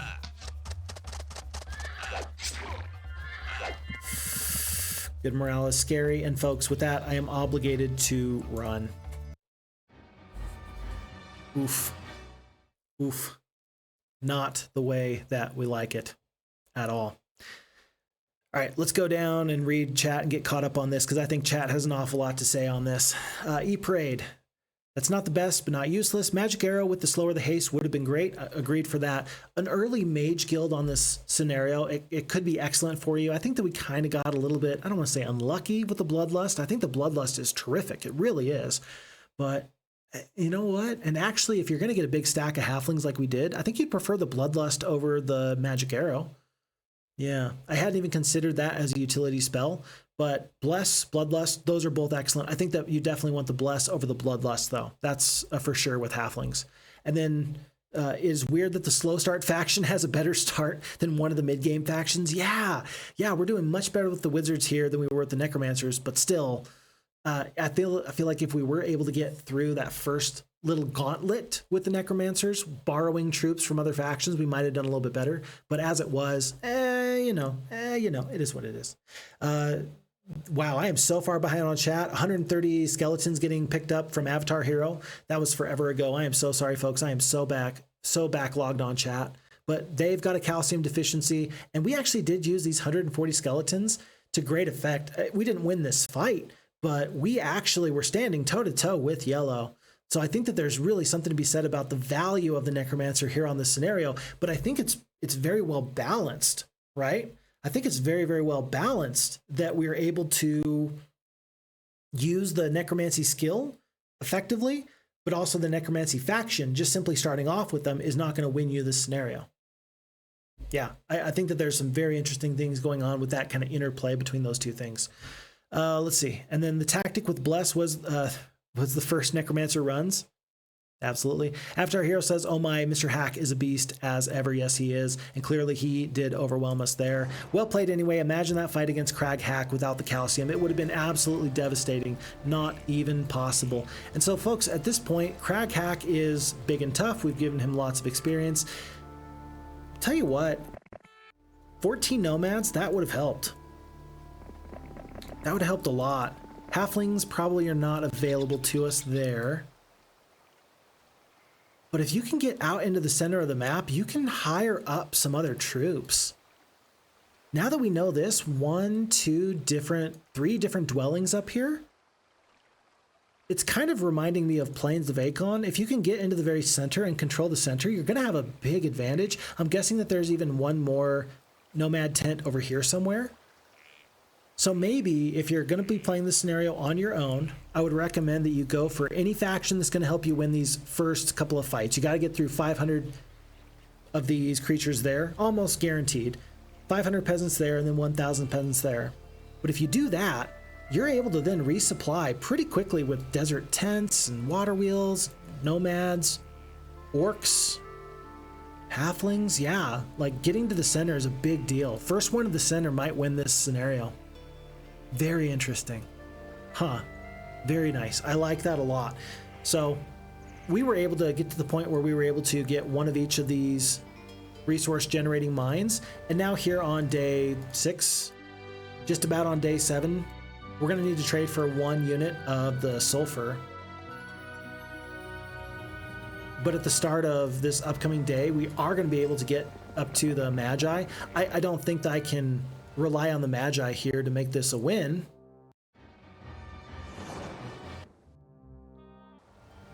But even that, it worked fairly well. Truly it did. I don't know. Are we able to continue on from here? Avatar says, more heat coming from the other factions. Wow, tough map on Impossible. Maybe they will take each other out, or are they allied? I think that you are right in thinking that they are not allied. I don't think that there's any allies here. I know that green is not allied because they lost early on in the previous scenario. They died at the same time that we did. So I think that's actually a pretty reasonable belief that they're not allied at all. Okay, Roxana's level 4. We're gonna keep her going. We're going to sit here overnight, and I'm just going to give this one more shot just to see if we can carry on and push through and make something happen here, because we've done everything right up to this point, more or less. Okay, maybe less than more, but we've done some good things. And now with 5,000 gold, we're going to be able to pick up these Magi. We're going to be able to pick up, I mean, we don't have the resources or the gold to pick any of this other stuff up. Lots of ghosts. This gold mine would be wonderful, but I don't think we can grab that. Is there an advantage out here? Ah, treasure right there. Saracen, go grab me some treasure, my friend. I can't believe that hasn't been picked up. Very weird. And so I'm just going to stay here with Roxana for a little bit longer until I'm satisfied that there's no more troops I can get. And then I have to make a splash here in this new week. If I don't, I fear that there's really no hope for me. I'm going to move just to kind of right about here. That way another enemy hero can't really reach me. And I might be able to pick up this treasure and then set forth tomorrow. Okay, we did have a new follow, by the way. It's going to be Castanina. Thank you for the follow. I appreciate that. I know I just... One sec, let me get this right. Castanaya is in the chat. Hello, Castanaya. Nice to have you here. Thank you so much for the follow. I appreciate it very, very much. We are getting our butts kicked playing some Heroes of Might and Magic 2, but I'm having a lot of fun doing it. Which, hey, you can laugh or you can cry. Ooh, that could actually be useful. How useful would that have been a while ago? Very useful, I think. Water Wheel? I don't think that got visited. I don't think that this Desert Tent got visited. Tell you what, let's get rocks, halflings, and boars. Let's set sail, set forth, and then let's hope that we're able to do something nifty. Because yeah, I think that we gotta strike while the iron's hot. This might be the strongest that we get. I don't know if another week's worth of Magi is actually gonna be useful for us. I really don't know. Looks like Ares coming on through. So let's evacuate these nomads, 16 of them. Any troops are better than no troops right now. We're not going to reach here, but we're going to get fairly close. Orange just took out yellow there now. I did see that. And then blind would be nice. We're pretty close to a level 2 mage guild, actually. Yeah, we actually... we're here. We're going to still get these troops out, but I'm going to send this artifact and these troops over now, like this. And then we're going to just check to see if we got a really nice level 2 mage guild. Lightning Bolt, Death Ripple. I mean, all right, but I think that you definitely want to go back just for that one Lightning Bolt. That's for sure. There's no reason not to do that. And then let's pick up what other free troops we have with Saracen, and let's actually see if we can find something else nifty. Maybe I was definitely way too aggressive. I think we all recognize that. But maybe one of the things I should have done was stay back even more than I did, so that way, as we've already seen, the other enemies will fight each other. And then we can clean up after their strength has been taken away from them. That would be pretty useful. And because we're getting one resource a day, I've already got the basic wisdom. I can get level 3 spells. I just have to wait for them. It's already day 7, so we're not going to make a splash this week. I really wanted to get out there and do something nifty, but maybe the more we stay back, the more we win. Even after that pretty bad loss to Crag hack and we lost most of our skeletons, maybe this is still the best way we can do this. There is the hill fort there. It was week of the wolf, month of the wolf, rather. Yellow takes out Sarakin, but he didn't have anything there. Is this Crag hack? Possibly. After our hero says maybe get in the water and use wood from Flotsam to trade for other resources. So you gotta spend 30 wood in order to get into the water because we need 20 wood for the shipyard and we need 10 wood for the boat. It's probable that we would, I don't know. Is it probable or is it just simply possible that we would recoup our losses there? I don't actually know the answer to that. I don't see anything in the water at all, so maybe. Really what I think that the boat could be used for is to land and surprise your enemies near their home castle, wherever it might be. I think that's probably the very best use of your boat for that reason. It's possible that there's really nice treasures to be found on the ocean, but if there are, I'm not gonna know about it until I've already missed that opportunity, because right now all my resources are going into other things. Mass haste, identify hero. I love the mass haste. Identify hero. It's all right. I mean, it's okay. It's okay. It's all right. Let's put ourselves in a position where we can defeat Ariel as soon as she steps into us. I think she's going to grab this and probably go for this. Let's sally forth. Purchase everybody. Oh boy, we are already out of gold. And maybe in a moment or two, we'll leave behind halflings and boars, and we'll go get the ghosts. An extra 1,000 gold a day would go an awful long way. We are getting the gems necessary to maybe pick up titans at some point. We'll have to wait and see. I think I'm going to eat a lightning bolt here and lose one of my magi. And once I do, I don't think there's anything I can do to stop it, but that's not going to prevent me from wanting to use one lightning bolt. 75 points of damage. 20 points here, 15 here. I think that they're going to run after 1 second, so let's just give them the opportunity to save me some trouble. Let's move to here. Oh, they do a curse. Well, that I can handle. I can absolutely handle a curse. How am I going to lose one magi? Okay, so for that, then I absolutely half this stack, go into kind of a defensive position here. I don't know when the enemy's going to run, but I'm guessing it's going to be pretty quickly. Looks like they're going to give me the opportunity to just wipe them off the face of the map here. Huh. Okay. I'll take 715 experience. That would be lovely. Let's do that again. And let's hope that we get into the advanced wisdom because, I don't know, we're not going to be that far away from a 4th level mage guild. We saw in the previous playthrough of, what was it? It was Sandra the Peasant Killer's map, former Rivals 34. We really did see the value of the might versus magic. Magic did wonders for us. Whoa. Because we were able to use a Berserk and overcome some massively OP forces. We did something pretty terrific there. And I know it wasn't exactly what Sandra the Peasant Killer had in mind, but it was very effective. And it proved the point that when it comes right down to it, which is better, might or magic? They both have their place, they both have value, but you can absolutely see some really nice things happen with the right spell at the right time. We're gonna send nomads to here on this group of 6. We're gonna kill hopefully not all of them. We do actually. And then let's just finish this off there and go from there. 500 experience. That was basically free. +1 defense skill. Navigation. I'm not gonna invest in the navigation. I'm gonna go for the ballistics. A secondary hero would probably go into the water if I have that happen. Right now I'm just trying to pick up levels so I can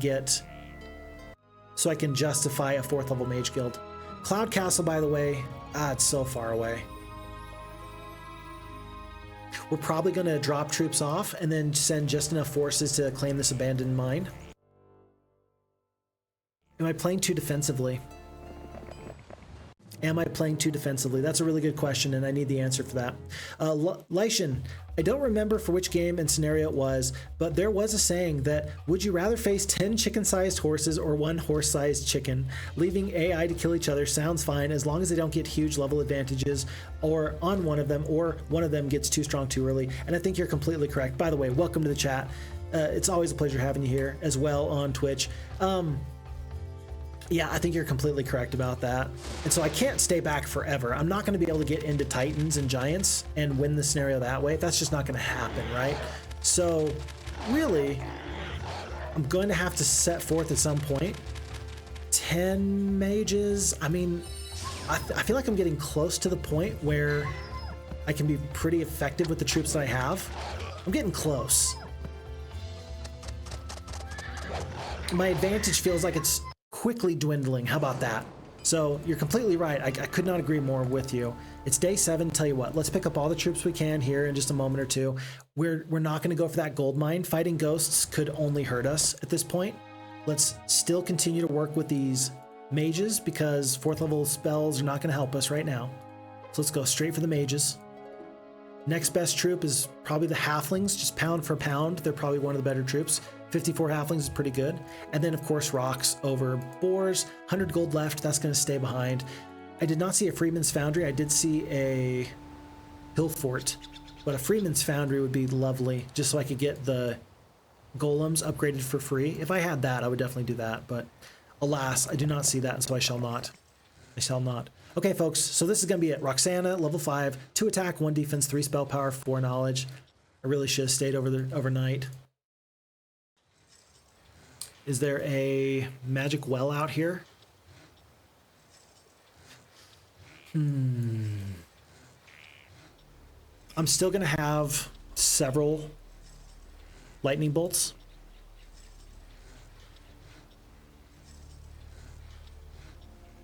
I said we go. Let's not play passively anymore. Let's just go. Especially if we're able to get into this area, another Castle of Alamar. If I can just hold that. Nobody's really scouted this castle yet.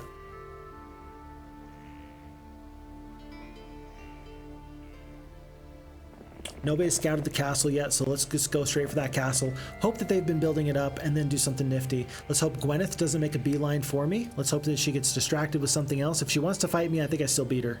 I do think I still beat her.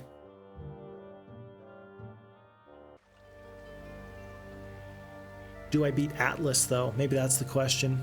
This is held by orange. This, of course, is yellow. It may be that nobody wants to fight anybody.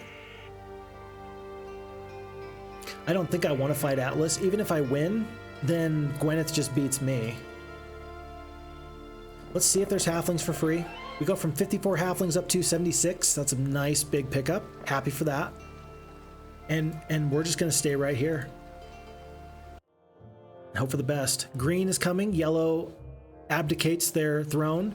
Orange wants a piece of green. Tell you what, if they want a piece of green, then I want a piece of green too. Because this should be a free 500 experience there. So we're going to do this. 1,000 gold. 565 experience. Good, good. Croto. More experience. Good. Another level. Advanced wisdom. And I think that that changes everything. +1 spell power. Yeah, free 1,000 experience. I'm going to step on this desert tent, so maybe I get one more little resupply. And worth noting that there's two wizard castles in the center. Huh. That's so strange. There's 2 wizard castles. This is the most chaotic game of Heroes of Might and Magic 2 I think I've ever played. In my life, I think that this is the most chaotic game of Heroes of Might and Magic 2. We're out of movement points. There's no purchases at home. I think we just hit end turn. Green takes the westernmost wizard castle. Orange stays away. Yellow, Crag hack is looking scary. I think it's obvious that we need to purchase this Thieves Guild.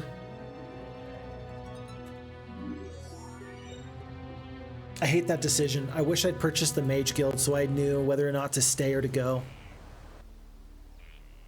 Well, I purchased the Thieves Guild so that way I would know if I needed to stay here or not.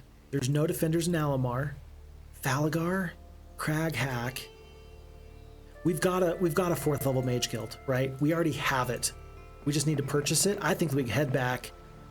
I think that we stay alive for 1 more week. Let these enemies fight each other just a little bit more. I think that we win this fight and then we go from there. Are you telling me that I'm going to lose this fight? Oh, the shield is actually pretty good. So, we're back. Avatar Hero says, I've got some good troop stacks, I guess, until the enemy comes rolling in with dragons. Let's do our best. Absolutely. Absolutely. Folks, Crag hack the Barbarian, 9 attack, 5 defense, 2 spell power, 4 knowledge. Blood morale. This is not the first time that we have crossed paths. No, it is not. We have gotten ourselves up to 28 spell points. That's going to be a couple of lightning bolts. I think that the 7,500 points of damage or the mass haste Both instances are going to be useful for us. Our morale is good. So with 2 attack, 1 defense, we're worse in a lot of ways, but our stacks are not bad. I think that the haste actually turns this fight on its head. I think it does, because the rocks are now going to be able to get into the war trolls immediately. Halflings are going to get to go before the orc chiefs. Initiative here, I think, is going to matter drastically. And then, because I know that there's the shield here, we're going to use the Magi to attack Cyclopes more than anything. So I think that we've got what we need here to be successful. Let's kill wolves now. We killed many of them. Let's actually kill the rest and put ourselves in a position where we can go north or south. Okay, rocks are going to go and deal with the war trolls in a second. We're going to do 14 Magi are only doing 100 damage. Ugh. Ugh, that's gross. That's so gross. Thankfully, from here on out, there's going to be, what, 2 more lightning bolts for 100 points of damage. That's going to be very helpful. It's just gross. Ugh. But please kill 2. I killed 1 war troll there. And another one. And another one. Okay. 3 to 11. Let's do excellent there. We killed 6 orc chiefs. Not great, but not bad. And now let's consider the lightning bolt has to go down onto these cyclopes, I think, unless there was some reason why we're worried about war trolls regenerating through all of the hit points. I think that the damage from the cyclopes is just too good. It'd be absolutely wrong to ignore them in that instance. I'm going to use the 12 nomads to go down onto these to go fight these orc chieftains. That'll deal with them. Boars are gonna... I think that these rocks are gonna get absolutely enveloped in just a second. So let's ignore the wolf and let's use the boars to get into the war trolls. I wouldn't do this if this was a player here. Because it's the AI, I know that they're not just gonna sit the wolf right here or right here. If it was a player, they would do that, and then they might require 1 full turn worth of damage to deal with them. AI is not going to do that, so I'm not going to worry about that. We're definitely not going to attack the shielded war trolls. We're going to continue to pour damage on their best stack. Slow on the nomads. Interesting choice. I don't like that. I think it's pretty bad. We've already cast our spell. 6 hit points here. We're gonna kill 1 more cyclops before they can do too much damage to us. Wow, wow, wow, wow, wow. Next bit of damage from the lightning bolt is going to go onto the war trolls for sure, no doubt. Ogre lords. These guys are dealt with. Let's start doing damage here. And I think it's obvious that we are going to win this fight, and we are going to be able to get back to our 4th level mage guild, but this is not what I had in mind. There's 5 war trolls, 20 points of damage. The shield just fell off. We kill 3 more war trolls, 12 HP. We're going to kill 1 more troll. There's 1 troll, 1 cyclops. There comes a lightning bolt. Your lightning bolts are killing 3 magi at a time. Not good. Paralyze? Okay. Like, alright. Like, okay. I don't think I'm gonna lose all 3 of these nomads here. I do not. I might lose them there. I do. And then you might as well do ranged damage. Take out that first. We really need to kill single stacks or full stacks because I do not want Crag Hack to run. I don't really have a good damaging spell to help finish this fight off. I do have a haste. That's not going to help. Bloodlust. There's no good way of doing this. We can kill a war troll right now. I say that we do that. It's a waste of damage in many regards, in many respects. But they're going to keep regenerating up to full anyway. Okay.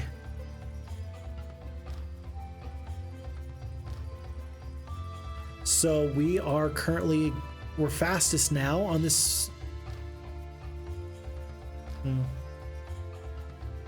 I've got it. Here's what we're gonna do. We're gonna kill. They're not gonna run. They're not gonna run. We're gonna haste here. We are up to 7 speed. We're gonna get the initiative. We're gonna kill 1 full stack of creatures. Let's do it right. There's only 5 magi. Let's hope that we can kill this full stack here. Please let me kill this full stack here. Oh, that's heartbreaking. The Halflings did 76 damage. They did literally the minimum amount of damage that they could have done. And because the Halflings did the minimum amount of damage, I don't have any other follow-up here. Unless I get good morale right now, then our foe is going to get to run, and I'm going to be very sad about that.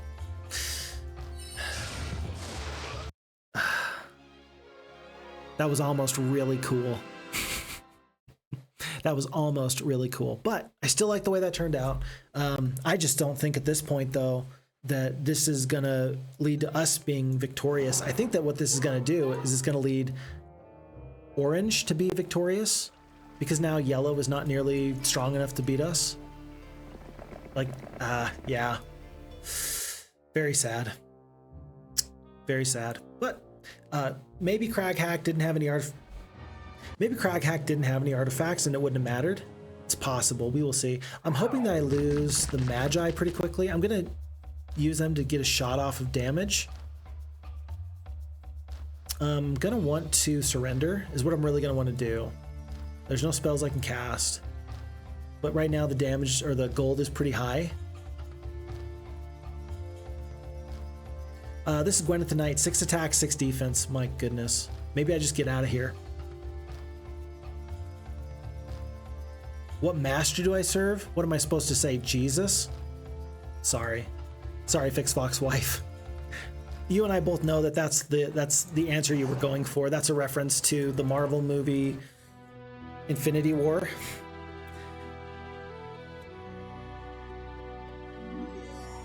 What master do I serve? Yeah, that is actually a good question.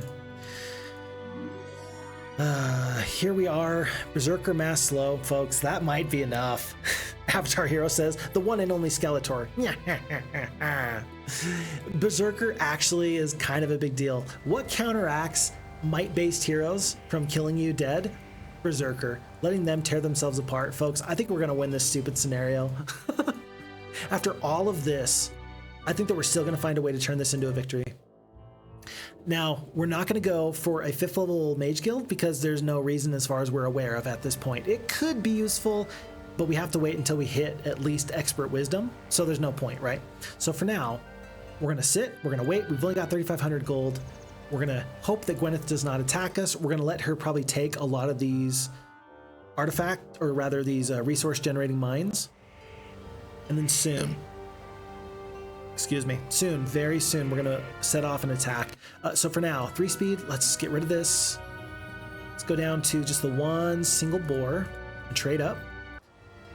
And then we're probably going to be able to reach, depending on where Gwyneth is at, we're probably going to be able to reach. And I think that we win. With 40 spell points, I think that we're going to win. This is actually kind of useful. That's interesting that they upgraded that to a castle. Let's see what Gwyneth does. Let's see if we can surprise our foe here. Oh, she's definitely wandered too close. Absolutely wandered too close. No dragons on the map yet. If we see one single dragon, we lose. Have you noticed? Have you noticed? Okay, so let's do Magi first, then rocks, then halflings. And we're out of stuff. We're gonna take this one other board just as an extra sort of a deal. And folks, this is kind of a big fight, but if we win this fight, then we can re-secure our economic output and then move on from there. So we are here on the left, they're on the right. With 7 attack, 6 defense, Gwyneth is still super big, super tough. Worth noting that because of the way that we've layered our troops here, it's gonna go Minotaur Kings and then with their Magi. I don't know what the number 1 troop that we want to Berserker is. I think we're gonna want to wait and then Berserker their Magi. Let's see if Gwyneth comes out with any spell. Let's skip. Shh, that's fine. I don't care about that. And let's see you just tear your own troops apart. Let's try and keep these single stacks of creatures alive as long as possible. And we'll do it like this. Boars to here.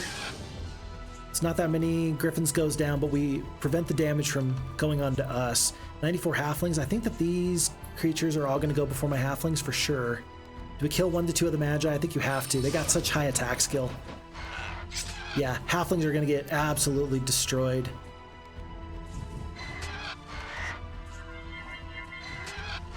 Rocks are gonna maybe lose 2 on this retaliation. They lose 1. Unfortunately, Griffins are gonna still hit these Halflings when they attack. But we did kill a couple, so that's okay. And then, worth noting, we don't want the Minotaur Kings to get into here. Let's try it. Let's take this. Let's see. Are we gonna lose 1 boar? I think we would lose 1 boar, so let's not do that. Berserker. I don't think Berserker is as effective right now. It's just killing 4 mages. So we're gonna kill 4 magi. We're gonna skip here. Gonna wait. We're doing damage where we can. And go kill a rock for me. Nice. Yeah, okay, and we gotta kill these griffins. Oh no, we're not gonna be able to kill the griffins, and then the halflings are not gonna get their full damage off. Next lightning bolt is gonna be devoted towards here, though. I think we can all see that.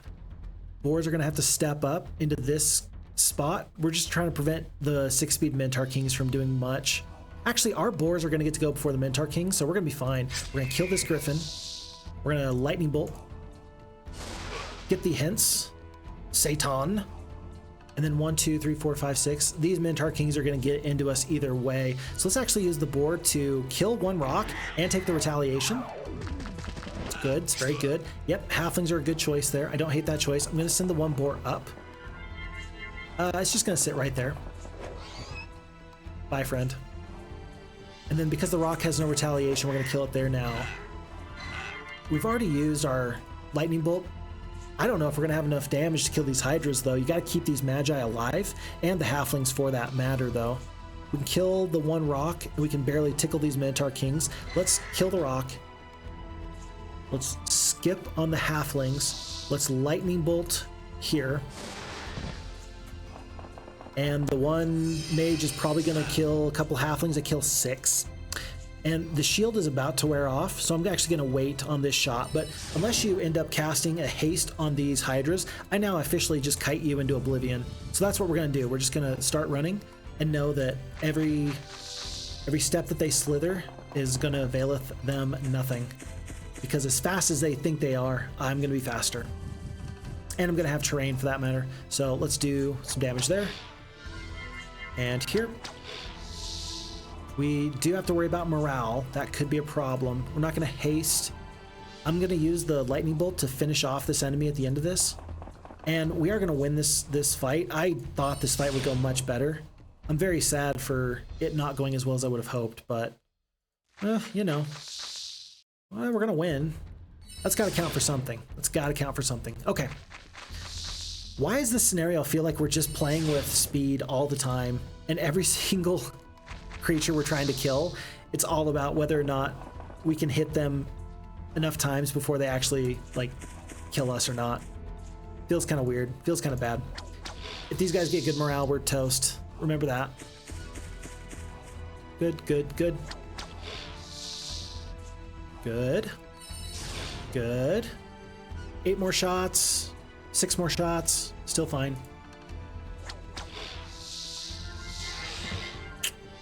Well, it's kind of what I was talking about. Let's just not let them get good morale again. If they get good morale like here or so, then we're just really in a tough spot.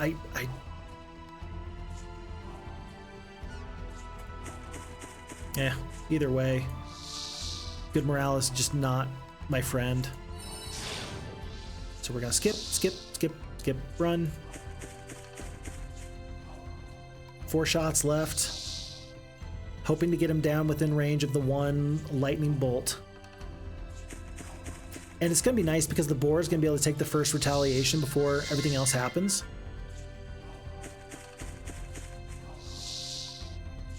Wow, bet you wish you had the damage from 4 halflings right about now, huh? Okay. Rocks up to the top.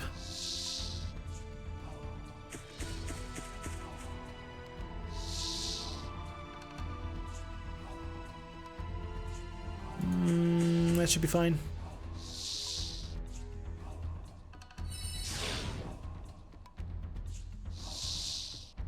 This is so not good.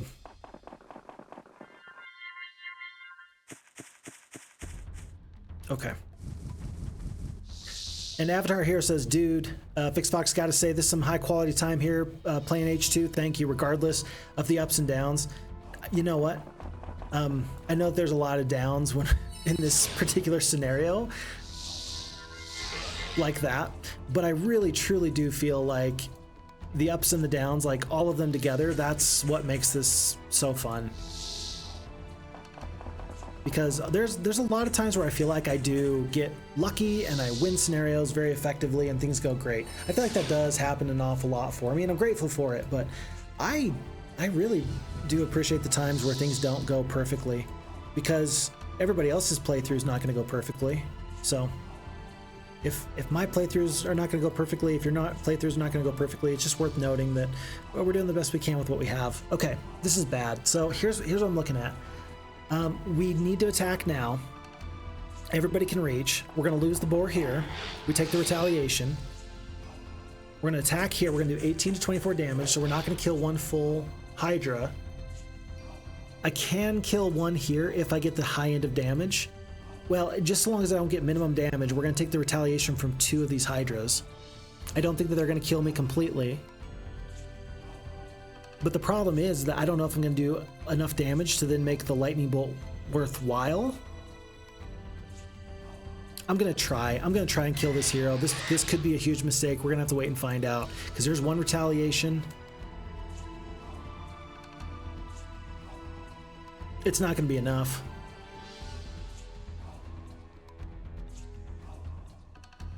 $12 to 16.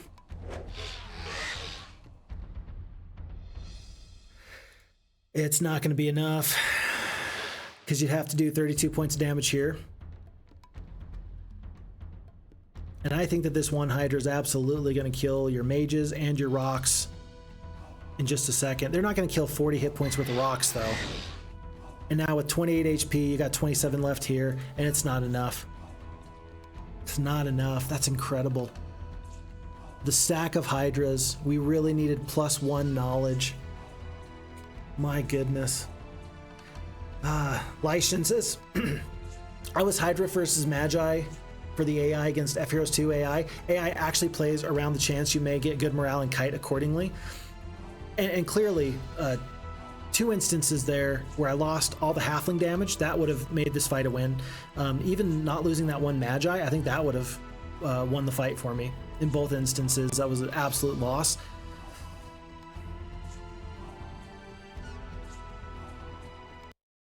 Feels bad, man. Feels real bad. And here's part of the issue is that I can't rehire my hero until tomorrow. Just don't have the gold, so the hero's gonna get away. Huh. Wow. And actually, I'm not gonna be able to hire them back for another 2 turns. 1,500 gold, I gotta wait for one more day. So yeah, I mean, if I had played that smarter, which of course I should have, then things would have gone much differently. I wonder if they're gonna get a little bit closer to me. They can't reach. What if I do this? Hold on. I'm gonna do something silly. I'm gonna do that. The enemy can't get into my castle, but when there's no defenders, they might want to try. They saw it. They knew what I was doing. At this point, folks, I think we just gotta go for the 5th level Mage Guild. Oh, and a boat. Yeah, I think it's time to go for a shipyard in just a moment or two. And then we're just gonna have to see where that takes us. But I'm committed at this point to seeing this map through to a win or a loss. I think that we have, our chances of winning are like 5 to 10%. It's not looking good. But I'm committed to seeing this through, whether to a win or to a loss. That's what I'm gonna do.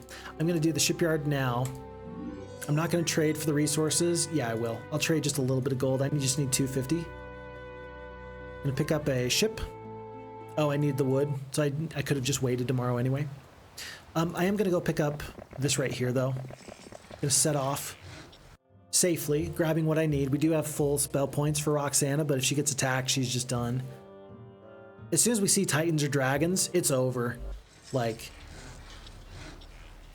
the timing is magnificent.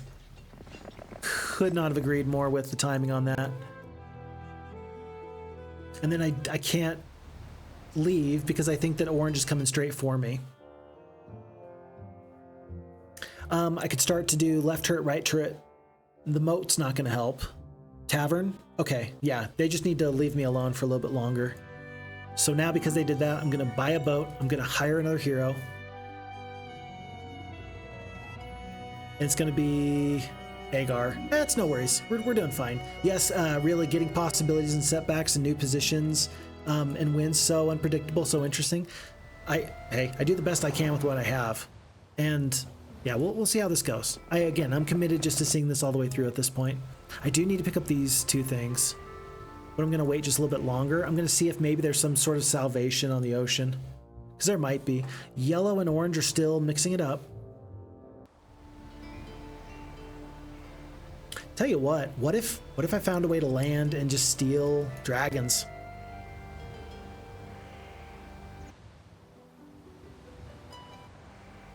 What if I landed and found a way to steal dragons?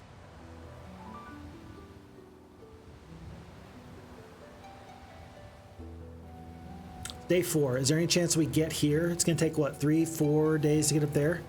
So tell you what, for now, let's just use Agar to see if there's anything in the water. But our window is closing quickly.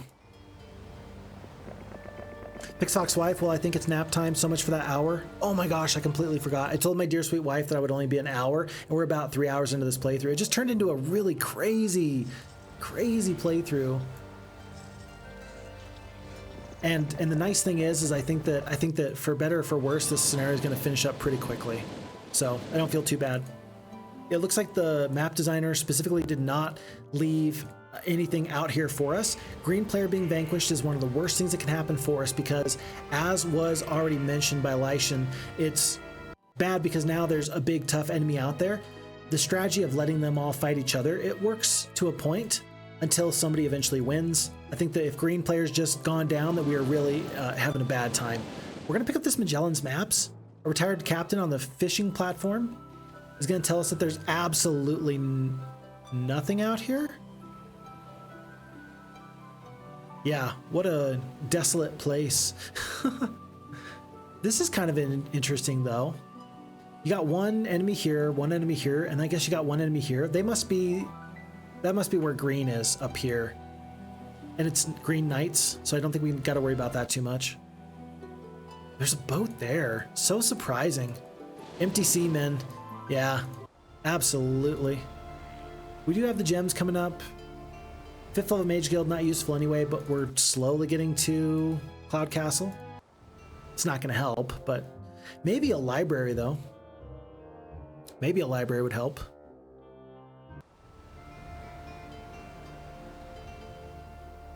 It's over. I don't have, it's kind of like when you play cards. I don't have any more outs. I don't have any more cards in the deck that can help me. The probability and percentage of chance of winning goes down eventually to the point where there's an obvious winner and an obvious loser. And sometimes on the river, you might hit that exact card that you need, but I don't think it's going to happen here. I don't see any way that we can move forward. Maybe the Mage Guild is actually my best puncher's chance. Maybe that actually is the very best thing I could try to do. But to do that, I got to get these 2 resource generating things. I'm worried that as I step up closer, that enemies that have already seen us are going to show up. They're about to head south anyway. And when they do, we just lose. Orange is actually going to go fight yellow for me. That's good. Good to know. Anyway, don't go in the water. Yeah, so now I guess for the next person that plays this scenario, and it's probably going to be me, you know not to go into the water. It's just not worth the 20-30 wood, which is good information to have. We haven't seen Titans yet. Yellow and orange are just in this titanic struggle, back and forth. Back and forth. Huh. Okay, so we've got our 1 resource each. We only have 1 marketplace we can really use to trade. Agar is going to be my hero that stays out just in case they take more resources away from me. And we're just going to hope that we can stay in this little area and be ignored. I don't know. What 5th level spell would save us? Even Dimension Door wouldn't really save us. It would just kind of keep us alive for longer. We're getting to the point where a Cloud Castle is possible, but then you trade the Cloud Castle for the Mage Guild. I think you got to get the Cloud Castle as soon as you can. before the end of this week. And then you hope that you can get the nice 5th level spell. So it's day 6, it's now day 7. I like that the AI is wasting time in the water. That feels good. In fact, is that a good hero or a bad hero? That's a pretty okay hero.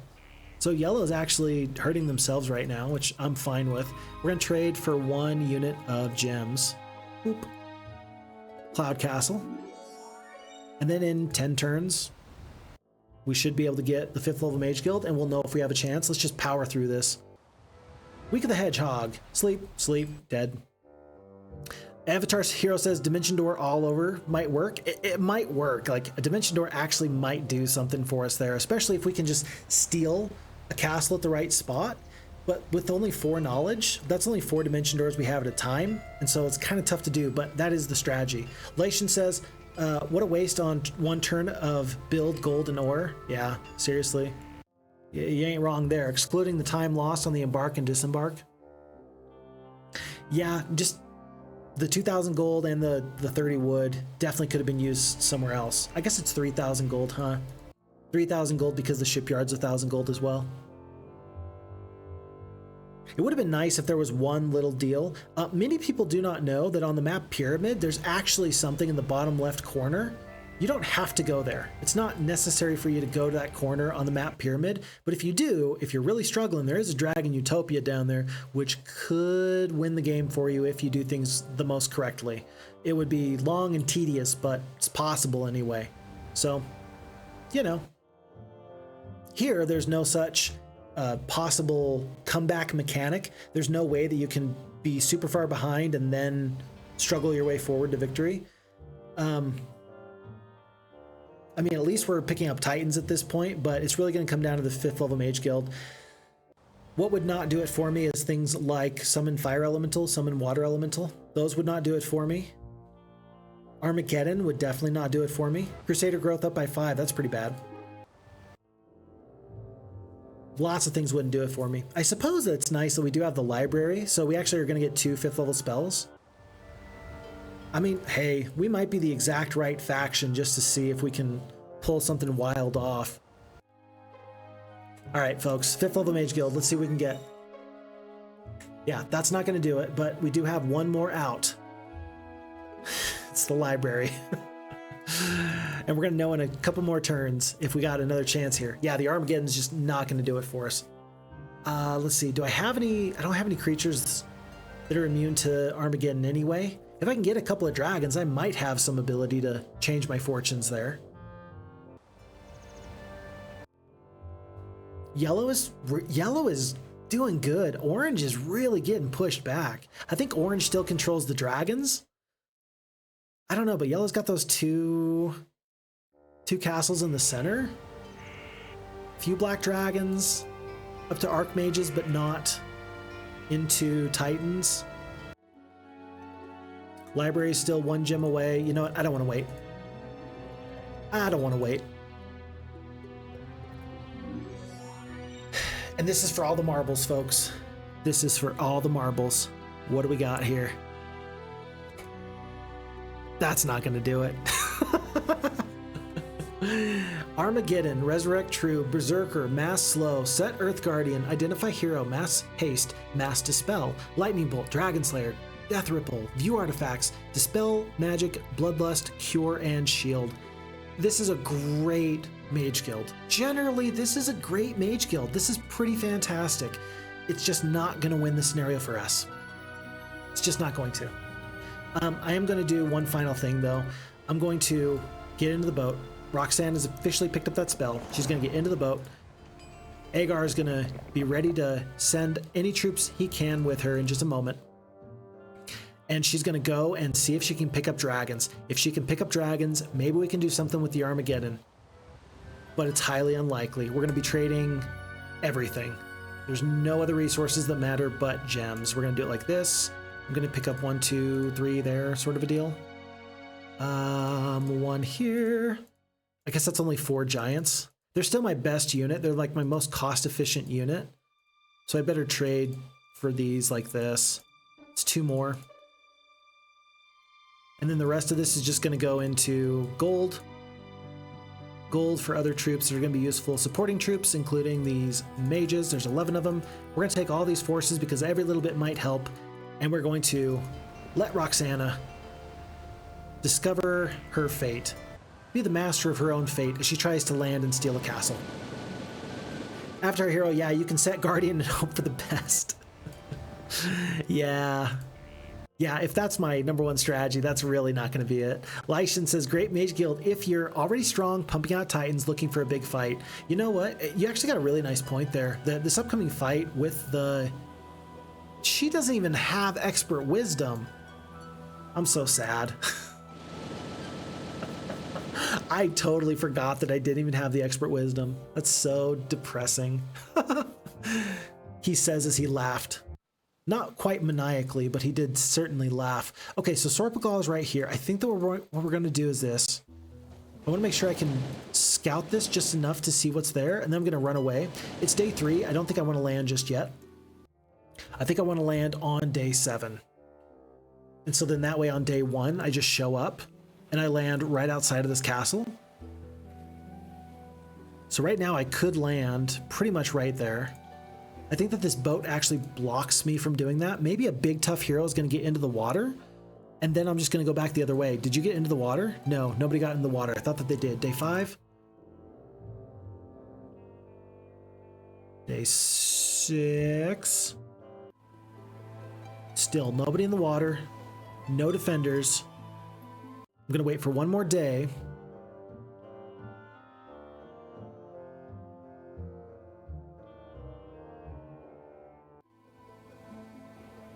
We're going to land, and whoever's here, Jezebel, I know you're big. I know you're tough. I know you're strong, but I really, really need you to just die peacefully for me. Peasant growth is up, folks. There's black dragons in here. There's got to be, right? I just realized there's no guarantee that there's dragons in here, is there? There's no guarantee that there's dragons in here. But there is an enemy hero right here.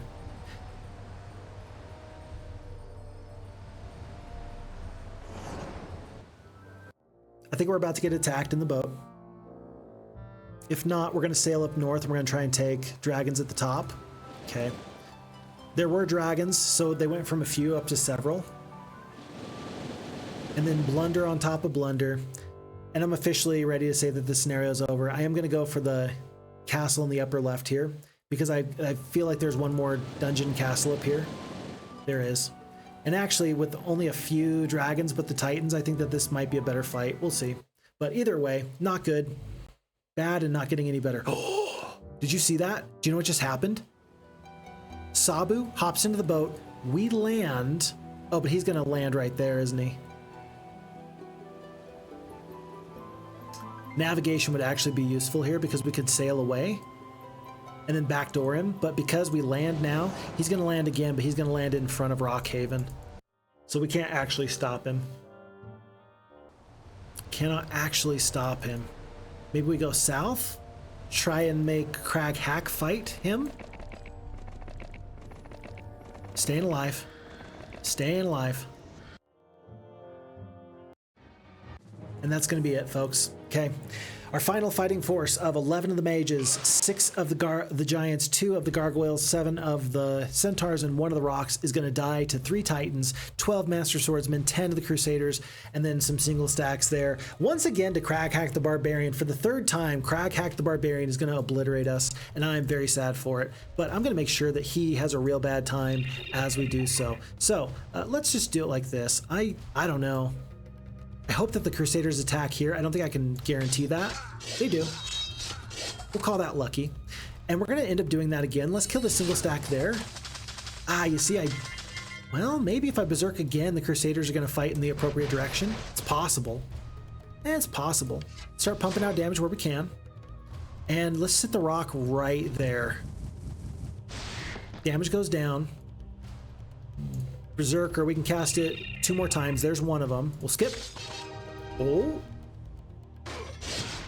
Hey, we killed a Titan. I say we very loosely. Like, was it really us that killed him? Nah, not really, but kind of. We're going to keep the gargoyle alive. That's going to give us the initiative so that we can continue to do that one more time with the Crusaders. We're gonna eat damage there. One final Berserker. And you know what? I will take my moral victory. If Crag Hack can just go down and die, I'll feel okay with that. Folks, we're down to one Titan with 259 HP. The Crusaders have done tons of damage for us, and I'm very grateful for it. Giants are now cursed. Feels bad, but I can't stop it. Oof. Well, I can, and I'm not going to. 77 damage there, or 96 damage here. Gotta kill the Titan at some point anyway. I don't want to take the retaliation from the Crusaders. That's actually a lot of damage from those Crusaders. So we're gonna have one more spell instance here. I think I might do, let's see, for 3 HP. I guess I could do the Bloodlust. Might as well. Bloodlust, step up. 2 giants goes down. We're down to 3 giants left. Crusaders are still so much damage. We kill one here. One more giant goes down in the retaliation. It looks like the fourth crusade, already Crusaders are taking it out on the Byzantines. However you slice it, it's just pretty ugly. And folks, Roxana is gonna surrender for 210 gold. She's gonna recognize that at this point, all hope is lost. And the enemies are not attacking me, not because they don't know that I'm here, but the enemies are not attacking me because they just don't care. I am such a non-factor in this game that orange and yellow both are just sitting and waiting. The only thing left to do is to do this. We're gonna hit Z, we're gonna hit in turn a couple of times, and we're gonna hope, against hope, that we can claim second on this scenario and hope that yellow defeats orange, because I don't really know where orange is at anymore. I have no idea where orange is, but it looks like yellow actually controls all the castles in the upper left. So yeah, I'm just hoping that orange dies before we do. All I'm seeing is yellow flags. And there it is. Folks, we did it! We did it! Moral victory!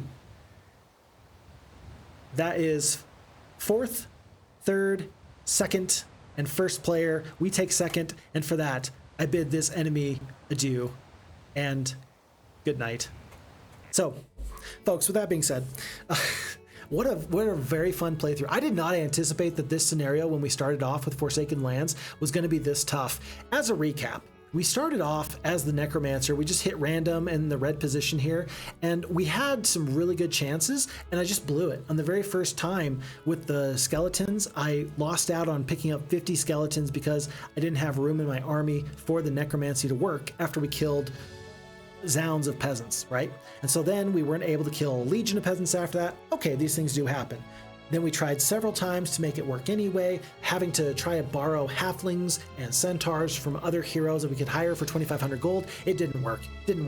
And so eventually we said, okay, fine. What we're going to do is we're going to move on to the faction that I think has maybe the best chance, which is the Wizards, funny enough, because the Wizards have the Halflings. And early on, the Halflings did everything I needed them to do. They were able to defeat those peasants. We were able to get our minds kind of captured out. And I still think that the Wizards have the best chance at winning this scenario. But you have to get out onto the map as soon as possible. You do have to defeat the Goblins for the crystal. You have to get all of those mines that are within just spitting distance of your red position. But you also have to run one hero out there to pick up nomads, orcs, and halflings. Not to mention like some other random creatures that you can find, because the very center of the map does have lots of opportunity for the first player that can get there. Unfortunately, we were not the first player.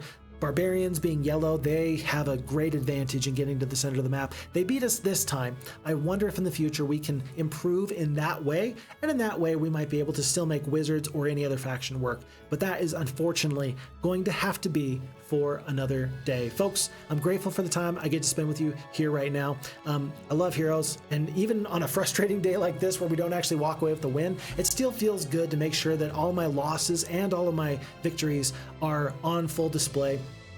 It's a pleasure to play Heroes again, not because we win every time, but because the games are interesting and varied, and sometimes we win and sometimes we lose. I am looking forward to coming back to this scenario in the future, and when I do, we're going to do our very best to make sure that we complete this scenario as a win, as a victory, and I'm excited always to use that as a way to help others enjoy this great game. Sometimes we don't have 3 hours to devote to one single scenario of Heroes, Might, and Magic, but I'm very glad that my dear sweet wife and my family allows me to do this great stuff. So I appreciate all of you, and thank you so much for being here. Avatar Hero saying, yeah, GG, really fun. It was so tough. Lots of tactics.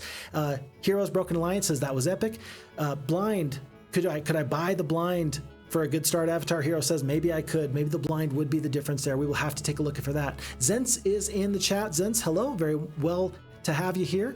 Yes, we are unfortunately wrapping up here for the day, but we're having a lot of fun with Forsaken Lands. I'd love to hear your take on Forsaken Lands from the red position, either as the Necromancers or as the Wizards. This playthrough turned into something wild and crazy, and I always like to hear your opinion on what I could do better. After Our Hero says the day or the evening was a win for me. Thank you so much. Hope it was great, and hope everybody has a nice weekend. With that, I'm going to close in the same way that Zents just said there. Folks, thank you all so much for the time. There was a quick follow that I need to mention. That was a follow from SBGGG. Thank you so much for the follow. It's a pleasure having you here, and I'm looking so much forward to seeing you again in the next playthrough. Until that time, folks, do me a huge favor. Look after you. Look after your friends. Look after your family. Do good things, make good choices, and remember who you are, because if you don't, who will? My name is Phixfox. Until I see you next time, I'm out. Take very good care. Goodbye, everybody. Bye-bye.